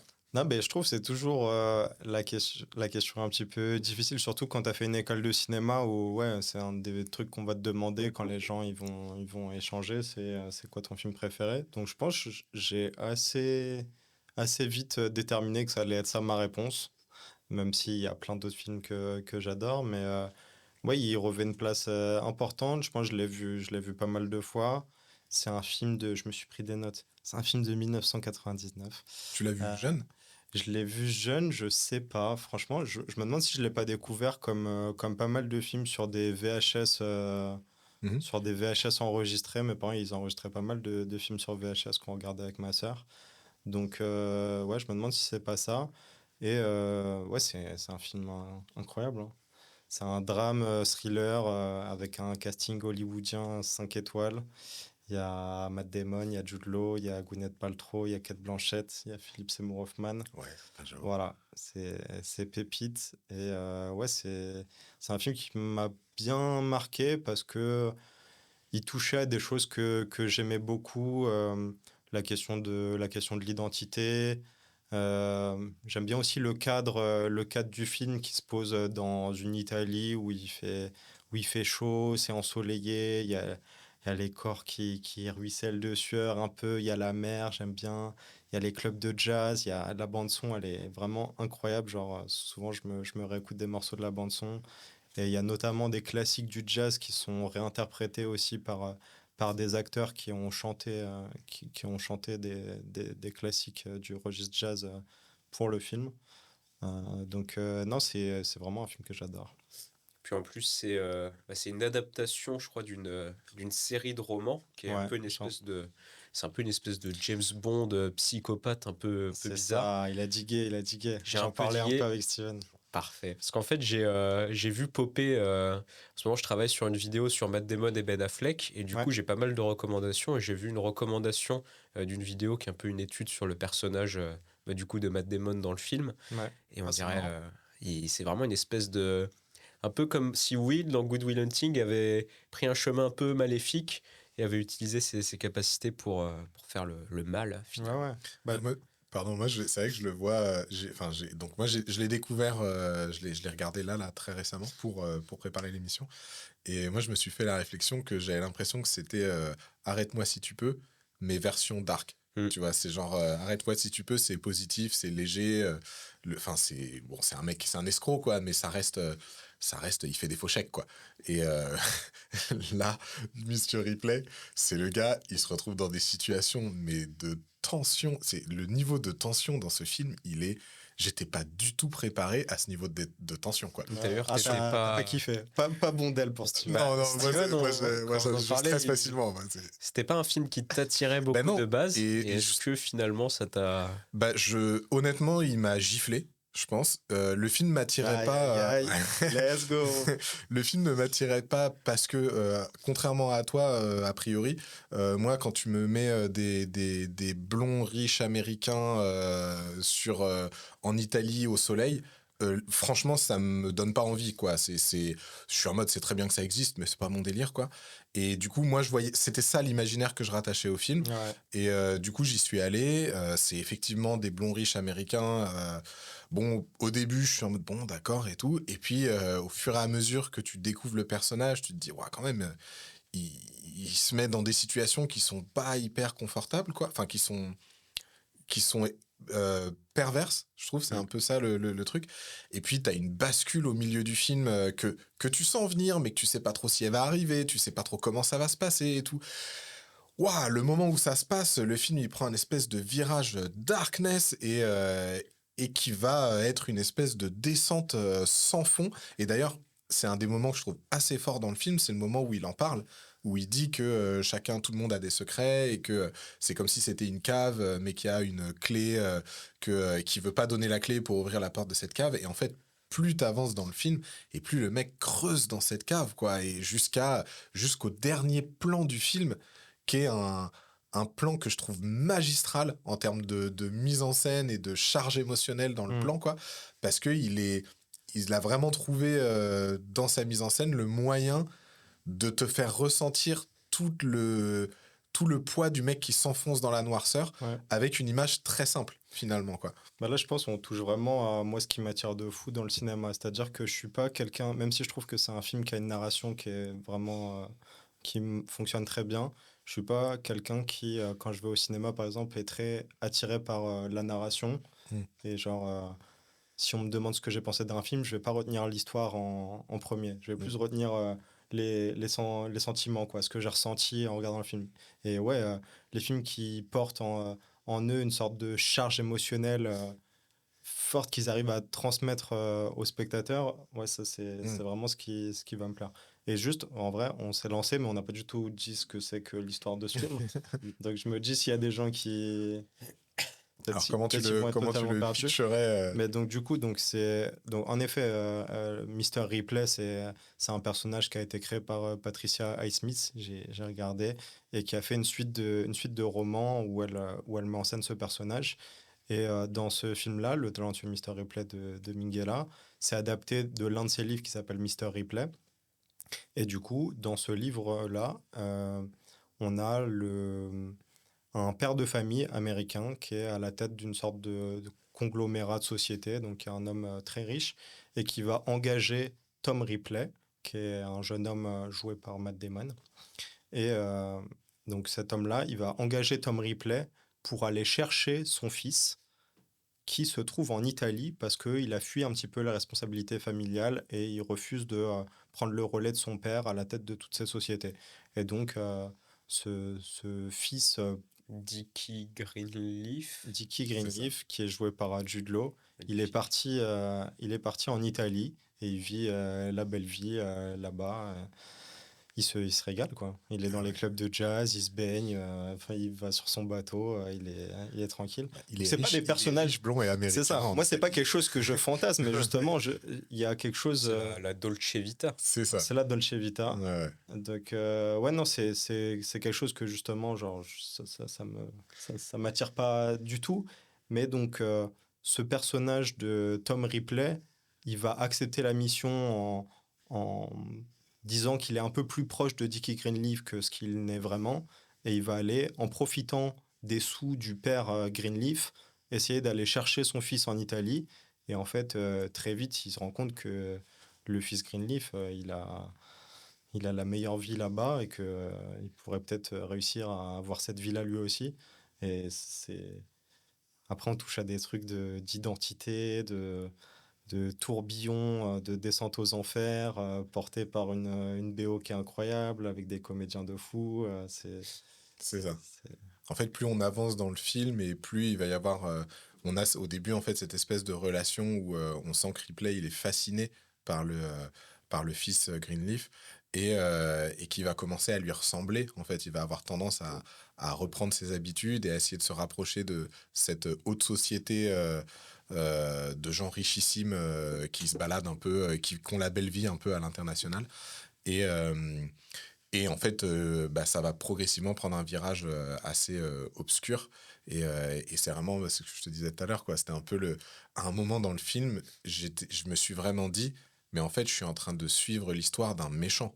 C'est un méchant, le personnage de Ripley. Et c'est peut-être, en tout cas, là, c'est encore frais dans ma tête, mais j'ai eu un peu dis-le, Steven. C'est peut-être l'un des meilleurs méchants de l'histoire du cinéma, j'ai trouvé, notamment parce que nous, spectateurs, on est en totale empathie avec lui. C'est-à-dire, on suit son histoire et on comprend ses choix, même s'ils sont douteux, même s'ils sont... c'est pas forcément les meilleurs choix qu'il fait. Et puis, les conséquences, elles sont tragiques, souvent. Mais en fait, à un moment donné, on a envie qu'il s'en sorte, alors même que le gars, il considère des choix qui sont extrêmement discutables moralement. Et pourtant, toi, dans ton siège de spectateur, t'es là en train de te dire, faut qu'il s'en sorte, faut qu'il s'en sorte. Alors que, ben non, en fait, faut pas qu'il s'en sorte, lui. Il faut l'arrêter et le mettre en prison, quoi. Et je trouve que ça, c'est très, très fort dans le film. Ce truc où t'es en empathie avec un bad guy, quoi. Un vrai dark bad guy, quoi. Ouais, c'est assez fascinant. Ouais. Donc on vous le recommande fortement. On va pouvoir... Si vous aimez les expériences intenses et désagréables. Non, c'est pas... Enfin, c'est intense, c'est intense. C'est intense. Ouais. Et en vrai, si vous avez envie de prolonger l'expérience, parce que c'est tellement bien l'inconfort. Steven n'y ira pas, mais vraiment, ça c'est une très très bonne reco aussi et qui est grimpé assez haut dans mon tableur Excel des séries. C'est que du coup, adapté de la même œuvre Mr. Ripley de Patricia Highsmith, il y a une série qui a été faite très récemment sur Netflix qui s'appelle juste Ripley avec Andrew Scott, que vous connaissez peut-être comme étant le prêtre sexy de Fleabag. Et cette série est tout bonnement incroyable. Je pense que c'est l'une des meilleures productions format série de Netflix. Moi, je trouve que les productions de Netflix, généralement, c'est pas non plus très quali, à part des classiques comme House of Cards. Mais vraiment, cette série, Replay, elle est incroyable. Mini-série, ça doit être 8 ou 10 épisodes en noir et blanc. La cinématographie, elle est folle. Et ouais, avec Andrew Scott qui tient le rôle de Tom Ripley, avec Dakota Fanning, je crois, qui joue la femme de Greenleaf.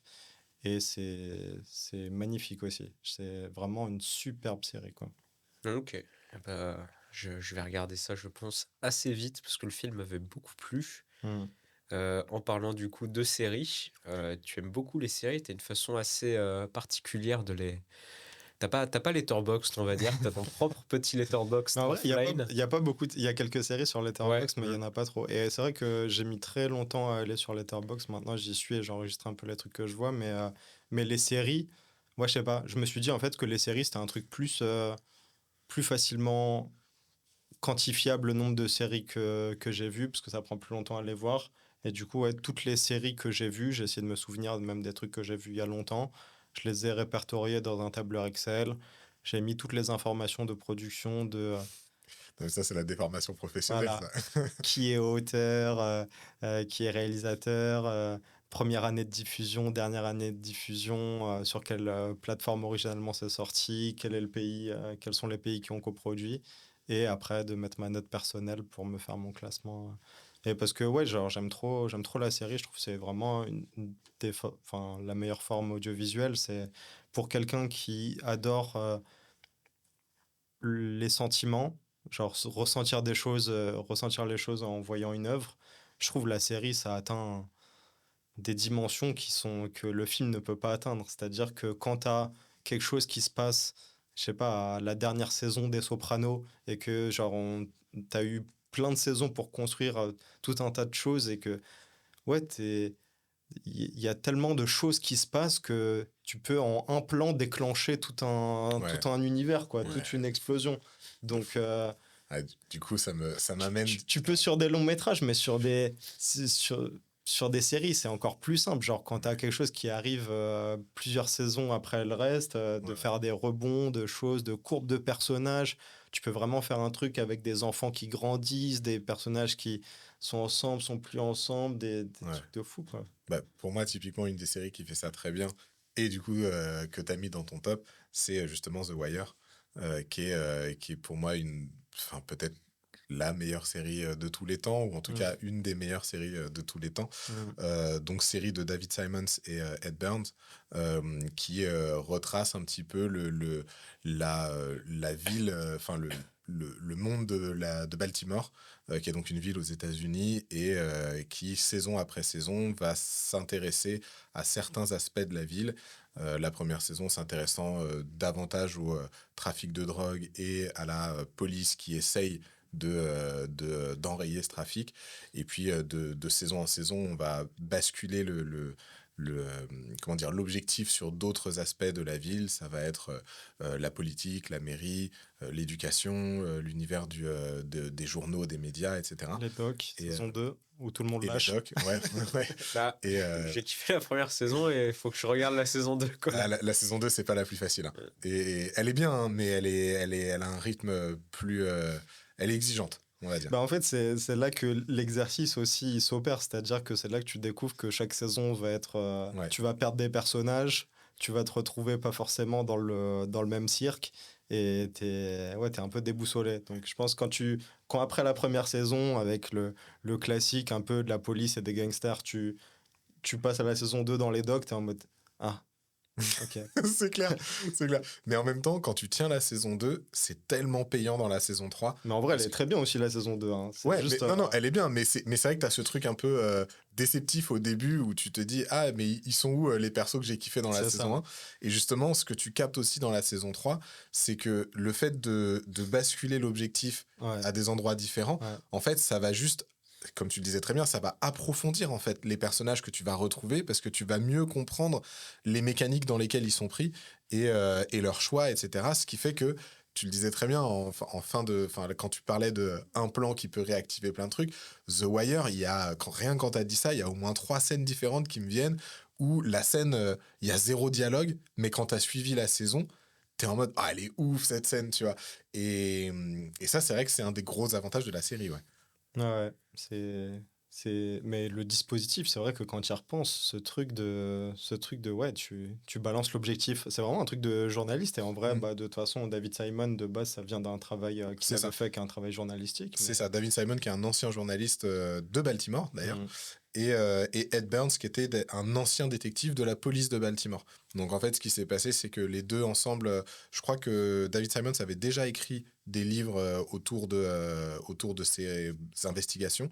Et en fait, ils se sont mis ensemble à écrire un scénario pour essayer de proposer une vision, on va dire, semi-réaliste de l'écosystème d'une ville, entre guillemets, gangrénée par la drogue et par les gangs, quoi.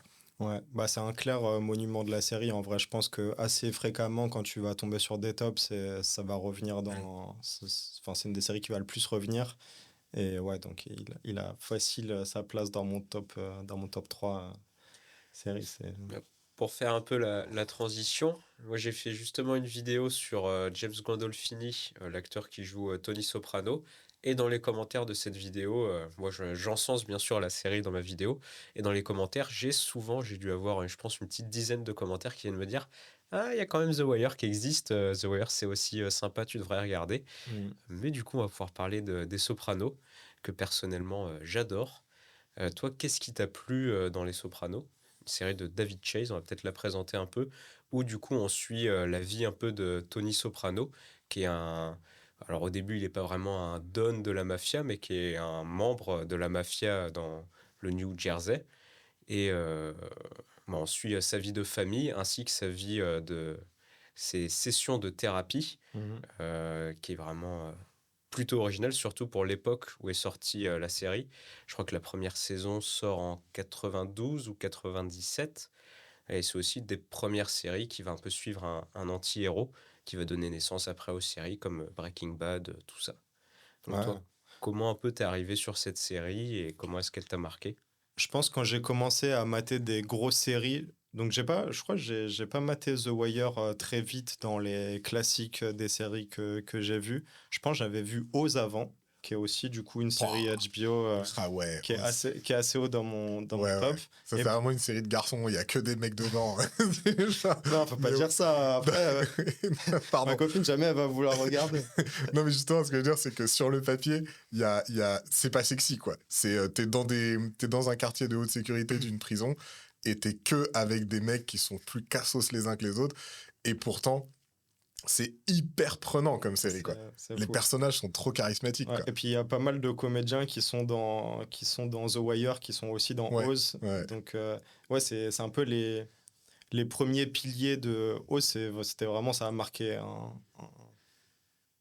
quelque chose dans la télévision, dans l'histoire de la télévision, parce que c'était genre super violent pour l'époque et tout. Et c'est une des premières pierres qu'a posé HBO. Mais c'est HBO aussi, Soprano. Ouais, ouais. Donc, c'est ça. The en vrai, Wire, The Sopranos ouais. et Oz, tout Donc, ça, de c'est... toute façon, oui, HBO, c'est. Ils sont pas mauvais. Non, Ils connaissent leur karaté un peu. Ouais. c'est plus que ça, hein, Mm. c'est dingue. Je crois que ma soeur, elle m'avait offert un livre sur HBO. J'avais commencé, j'ai jamais terminé. Mais ouais, c'est sûr que HBO, c'est fascinant. Et assez vite, j'ai compris que ouais, j'allais développer une passion pour les séries et j'allais pouvoir m'en engloutir et j'allais essayer d'aller sur les séries qui sont un peu les séries classiques. Et du coup, je pense, après avoir vu Oz, après avoir vu The Wire, j'ai dû me dire, ok, Twin Peaks, j'avais vu. Twin Peaks, j'avais vu. Il n'y avait pas encore eu la saison 3. Mais je me suis dit, ouais, Soprano, ça fait partie des trucs. Pareil, c'est ultra plébiscité. Et en fait, ouais, je comprends pourquoi tout le monde en parlait. C'est-à-dire que je pensais vraiment à ça quand je me disais une scène qui intervient dans la dernière saison, elle est si retentissante par rapport à tout ce qui est venu avant. Parce que c'est pas seulement un truc de gangster et de thérapie, c'est genre de voir une famille, de voir plein de relations dysfonctionnelles. Là, en effet, aussi, on est avec un personnage d'anti-héros. C'est, ça prend un peu à contre-pied ce qu'on attend d'une série de gangsters. Tu pourrais te dire la mafia, ok, on va voir que des exécutions et des sous, des filles. Certes, il y a ça, mais c'est voir l'envers du décor, quoi. C'est comment est-ce qu'un ponte de la mafia, ça se passe comment chez lui, en fait. Donc Ouais, la réalité quotidienne du bonhomme, quoi. et puis c'est si bien écrit, quoi. C'est une masterclass d'écriture, cette série. Franchement, c'est fou. Et c'est un reproche qui avait été fait aussi à David Chase par les producteurs, qui était que justement il voulait moins de scènes de thérapie, moins de scènes, parce que des fois il part aussi dans des rêves bizarres, vraiment, vraiment perchés. Ils ont dit calme-toi un peu là-dessus, mais plus de pistolets et de police. Ouais, Et il s'est vraiment tenu sur ce qu'il voulait faire. Et bah, clairement, c'est ça qui fait que la série a marché et qu'elle a autant marqué, quoi. ouais, c'est si fort. Et ouais, il y a des personnages qui sont incroyables, un peu comme dans The Wire. Genre, tu retiens, tout le monde a ses personnages préférés, un peu. Il y a une galerie de personnages qui est vraiment folle. Et un truc que j'aime vraiment bien dans les séries, je le répète, c'est d'avoir des enfants qui grandissent. Hmm. Et là, en l'occurrence, genre de voir des qui sont tout enfants, tout jeunes au début et qui deviennent des adolescents et des jeunes adultes dans les dernières saisons, je trouve que c'est des courbes des trajectoires qui sont si intéressantes à explorer et à voir ce que ça va générer dans les rapports familiaux et tout. Hmm. Ouais, Et ça me alors, parle particulièrement. personnage préféré des Sopranos ou de The Wire, hein, De The Wire, ou de Oz. Parce que dans Oz aussi, la galerie de perso, elle est bien costaud, hein. non, ouais, il y en a des tonnes. Tu peux y réfléchir, hein, t'es pas obligé Ouais, de ouais, non, sortir je saurais pas n'importe quel dire, je truc. saurais pas dire comme ça. Moi, j'ai un top 3 Soprano. Ça Ouais. fait Tony, Vito. Vito qui a vraiment un arc incroyable. Je sais pas si pour moi, c'est pas le pic de la série, un peu son arc. J'en dis pas plus si jamais il y en a certains qui veulent regarder. Et j'ai un peu de mal avec. Merde, celui qui est joué par Imperioli, Chris. Le Christopher, neveu. ouais. Ouais, Christopher, j'ai un peu de mal avec lui, mais je l'aime en même temps. Donc c'est qu'il joue sûrement très bien. Hmm. Mais c'est top, regardez, n'hésitez pas à regarder. Voilà. Ça a à peine vieilli en plus. Et ils ont lancé un podcast aussi d'ailleurs, les enfants de Tony, Ah ouais? Meadow et Tony Junior. Ils ont un podcast où ils parlent un peu de ça, et puis de leur carrière et de l'après aussi de la série, qui a été un peu compliqué pour eux, mais qui est toujours un peu compliqué pour les enfants stars en général. Ouais. Donc n'hésitez pas à regarder. Et il nous reste une dernière petite série qu'on peut aborder. Et Je pas peux des voir moindres, votre hein. téléphone, monsieur? Pas la coque Bien Twin sûr. Peaks. J'ai dû avoir des fonds d'écran à un moment donné, que ce soit sur mon ordi ou mon téléphone, avec, avec une Black Lodge ou un truc comme ça, c'est sûr. Moi, j'ai aucune idée de quoi Twin Peaks parle. Est-ce qu'on peut me mettre un peu up-to-date sur cette Si série? tu veux. Ouais, du coup, Twin Peaks, c'est une série des années 90, réalisée par David Lynch et écrite avec David Lynch et une autre personne dont j'ai oublié le nom, je suis désolé, Mark Frost. Mark Frost. C'est ça. Et du coup, c'est un peu une série pilier des années 90, en mode c'est la première fois qu'un réal pose sa part sur une série, et ça va influencer beaucoup de gens après. Réel de long métrage, effectivement. Ouais. Ouais. Et du coup, ça raconte l'histoire de Twin Peaks, donc c'est une ville dans le Montana, dans la forêt américaine, etc., où en fait il y a une jeune fille que tout le monde connaît qui est retrouvée morte, genre son cadavre près du lac et tout. Laura Palmer. Laura Palmer, Je donc connais le juste son personnage nom, mythique. ce que je sais sur la série. Et donc, à partir de ce moment-là, il y a Dale Cooper, donc un agent du FBI, qui va venir à Twin Peaks, qui va un peu enquêter avec le shérif, etc. Et en fait, on peut se dire que c'est une histoire de crime classique et tout, mais en fait, non, il y a énormément de fantastique qui joue dedans, parce que Twin Peaks, c'est un peu une ville où il y a des trucs surnaturels, il y a des choses très bizarres qui s'y passent. Et pour moi, c'est vraiment un classique. Je sais pas si tu veux dire quelque chose, Luc, par rapport à ça. Non, je peux rien dire. Non, ouais, c'est une dinguerie. Franchement, Twin Peaks, quand tu découvres ça, tu te manges tellement. Enfin, je vois pas comment tu peux ne pas te manger une claque. En fait, il y a en effet une sorte d'étrangeté entre une narration qui paraît très classique, là, comme tu l'as résumé, et la tonalité de cette série, qui est une sorte de soap où t'as des personnages qui sont assez caricaturaux, auxquels on croit pas vraiment. Et de ça va se dégager une sorte d'étrangeté dans lequel on s'engouffre petit à petit, on va sonder vraiment les noirceurs de ce que l'humain peut générer en explorant cette ville et en découvrant ses personnages. Et tu te mets à faire des raisonnements sur mais c'est qui a pu faire ça à Laura. Tu comprends qu'il y a plus d'une personne qui sont louches dans cette ville. C'est vraiment difficile de saisir les personnages et comment est-ce qu'ils se placent. Et ouais, il y a un truc. Moi, je l'ai regardé plusieurs fois cette série. C'est incroyable. Et je trouve c'est incroyable aussi qu'un réalisateur aussi talentueux que les David Lynch, Twin Peaks, c'est quand même, je pense pour beaucoup de gens, c'est son œuvre majeure alors que c'est une série. C'est quelque chose de très rare pour les plus grands réalisateurs.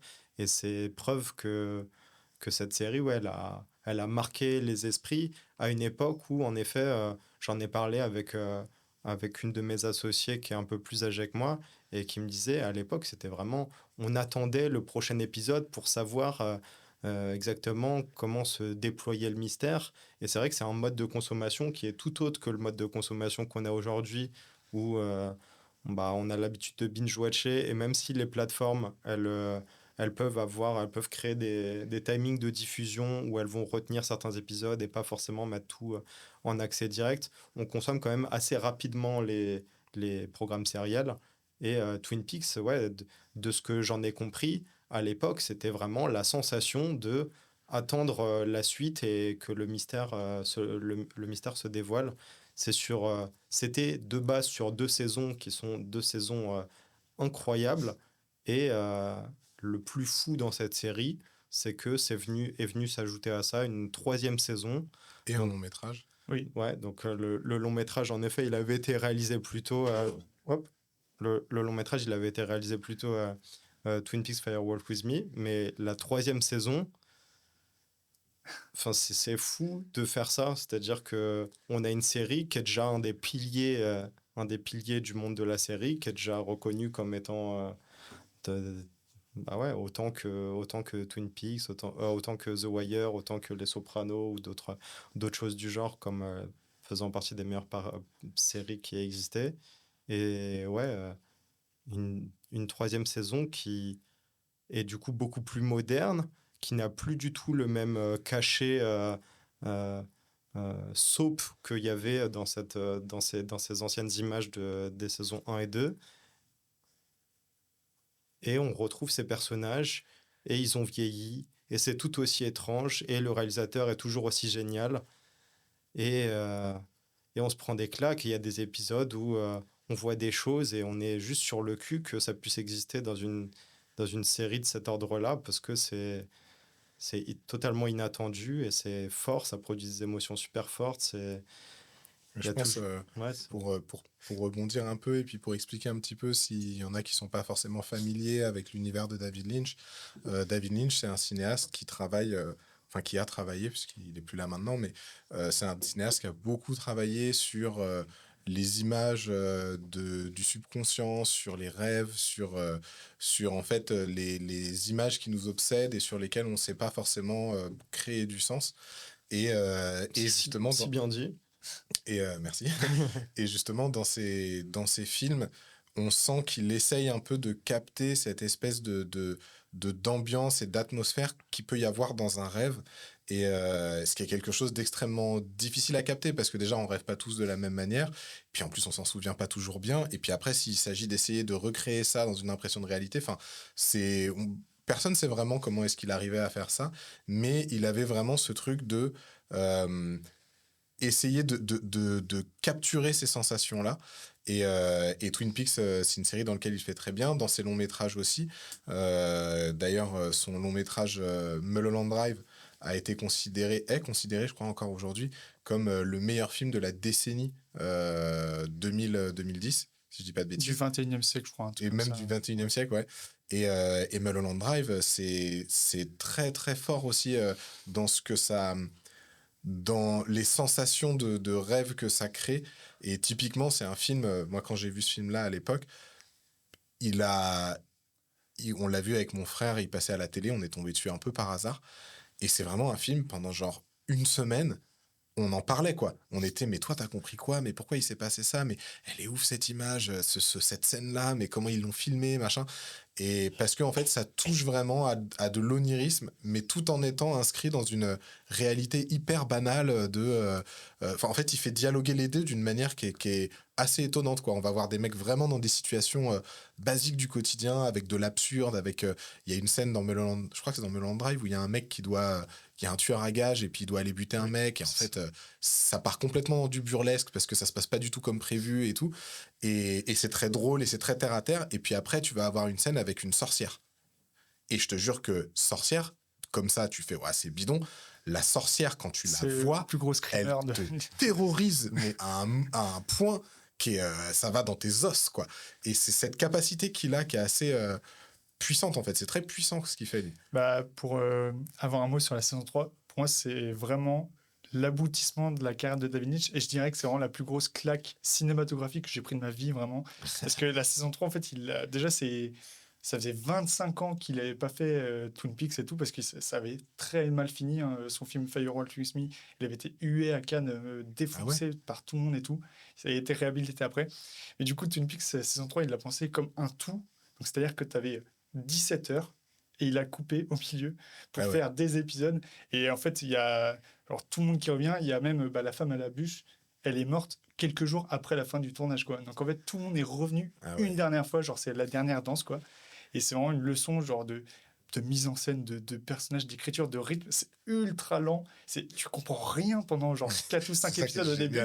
Et pourtant, tu prends une claque monstrueuse. Enfin, la fin de Twin Peaks, quand il restait 5 minutes, je ne pouvais plus respirer. C'est ça. Il y a ça aussi. Moi, j'aime beaucoup ça dans le format sériel, c'est de se dire, quand tu approches de la fin d'une série, et tu te dis, attends, là, il me reste plus que 2 épisodes, et c'est censé finir la série. Alors, il me reste plus qu'un épisode, et là, tu es dans le dernier épisode, et tu approches la fin, et tu te dis, il reste que 30 minutes, mais comment c'est possible de clore tout Surtout dans ce cas tu peux clore de différentes manières. Du coup, pour le coup, dans les différentes séries, ça mais dans ce cas précis, tu regardes le temps, tu regardes qu'il reste que 5 minutes, tu vois la scène, tu te dis, mais attends, mais comment ça va finir dans 5 minutes? Là, c'est pas possible. Et je kiffe trop cette sensation. Mais franchement, cette sensation-là, un des endroits où tu peux vraiment la voir en dehors des séries, c'est dans les livres. genre dans les bouquins. Ah oui, oui. Genre, C'est vrai que ça m'a- rejoint ça. ouais, Hein. moi, ça m'a fait ça avec un bouquin que j'ai lu, que j'ai fini l'été dernier, quoi. Et vraiment, c'est la dernière phrase de la dernière page qui m'a mis une gifle. Et vraiment, quand j'arrivais à la dernière page, j'étais en mode, mais attends, là, l'histoire, elle est pas du tout finie, tu vois, genre, je suis en mode, mais là, ça continue, je vois Il y a pas. quelqu'un qui m'a volé des pages. Ouais, c'est ça, je me dis, mais comment ça va finir? Et vraiment, j'arrive au dernier paragraphe, je suis en mode, c'est quoi? C'est quoi le truc? Et vraiment, sur la dernière phrase, et même, je crois même sur les derniers mots, tu vois, genre, c'est vraiment un truc où d'un coup, le dernier mot, il te met une perspective sur tout ce que t'as lu, et il y a cette espèce de satisfaction de te dire, ok, j'ai bien mangé, quoi, tu vois. Et effectivement, je voudrais juste revenir sur un truc que tu disais sur Lynch, et je pense que en vrai, aller voir Lynch pour ça, c'est que Lynch, c'est peut-être l'un des seuls cinéastes où quand tu vois son film, tu comprends rien. Et pourtant, c'est un des trucs les plus forts que tu vois. Je caricature un petit peu, mais il y a un peu ce truc de... C'est le genre de film où c'est OK de pas comprendre. En fait, c'est parce que c'est un cinéaste genre ultra sensoriel. Ouais. Et en fait, il te construit des C'est ça qui situations. me parle là autant. Je sais pas si vous avez vu Lost Highway, mais en gros, il te construit des situations en 2-3 minutes où en mode, ça va te faire la plus grande peur de ta vie. Ouais. Juste une situation qui construit banalement et tout. Et en fait, c'est parce qu'il te met dans des situations de malaise intense qui te marquent vraiment directement. Ah ouais. Je pense Voilà. que ma relation avec David Lynch, ça se résume à ma critique de Eraserhead. J'ai noté 1,5 étoile, et ma critique, c'était je dois sûrement être trop con. Mais moi, ça me saoule en vrai. Mais non. Ça me saoule par rapport à David Lynch, c'est toujours ça. C'est toujours des gens qui se disent ah ouais, moi je suis trop con pour David Lynch, ou alors j'ai l'impression qu'il se fout de ma gueule parce que je comprends pas, mais Mais t'as même pas besoin de comprendre. En ouais, fait, c'est ça, c'est qu'il est... faut accepter de se détacher de ça. Et je dis pas que moi je trouve quand même dans Twin Peaks ça a réussi à allier ça parce qu'il y a toujours cette trame de mystère à résoudre et que du coup pour qui veut Tu peux t'accrocher à ça, quoi. Mais tu même- t'accroches à ça. Mais sinon, autrement, faut se laisser glisser, porter Et par. C'était dans un rêve. T'as aussi une partie que l'enquête, en soi, j'ai l'impression qu'il en a un peu rien à foutre parce que il n'y a pas d'élément matériel en mode il cherche des preuves et tout, il rêve d'un truc. Ah, mais c'est l'élément qui me manquait. En fait, ça arrive genre dans ses rêves ou des personnages d'une troisième dimension qui interviennent pour l'aider. Genre, t'es un peu un Deus Ex Machina, quoi. Ouais, clairement. Ça intervient tout le temps. Et en fait, c'est pour raconter toute autre chose. Il y a beaucoup de thématiques, c'est hyper dense comme série. Ouais. J'ai vraiment, tellement envie de remater ces 3 séries. Du coup... Et ça m'a fait penser quand on disait, ouais, quand t'approches le dernier moment, parce que genre Vance, pour les Sopranos, Pour les c'est ouais. mythique, quoi. Moi, Je sais j'ai pas ce que perso. Ouais. Moi, j'ai c'est surtout sur un film de mafia où tout se passe dans l'univers de la mafia où tout se passe en 1 seconde. Pour moi, je comprends pas qu'on n'ait pas déjà fait ce genre de fin avant dans ces films-là. Et c'est parfait. La Pour moi, sensation, elle est juste si parfait. forte, en fait. Genre, et tu te dis, et c'est fini, et t'es en mode. Et je connaissais déjà la fin avant de regarder la série et j'ai quand même adoré. Ouais. Moi, vu que je suis pas trop accro à la narration, genre, je dis un peu tout le temps aux gens que je suis hermétique au spoil. C'est-à-dire que, en fait, je vais vivre le film. Donc, que tu me l'aies raconté ou pas, s'il est bien ou s'il est pas bien, je le jugerai pas sur est-ce que je connais la fin ou pas. C'est juste, est-ce que ça va me transmettre des émotions Bah ouais, et je pense que c'est un excellent très beau mot de la fin. Hein. J'allais arriver là-dessus. Ah ouais, moi, c'est. Bah écoutez, est-ce que quelqu'un a quelque chose qu'il aimerait puber? Et du coup, personne n'a rien à puber, c'est incroyable. C'est vraiment Pas dingue. de carrière ici. Voilà, tout le monde se fait chier. Ok. Et ben écoutez, merci pour votre écoute sur ce 5e épisode de Regard Cam. N'hésitez pas à vous abonner, à laisser une étoile, enfin une bonne note sur les plateformes de podcast et à vous abonner sur Instagram, TikTok et YouTube. On vous fait des bisous.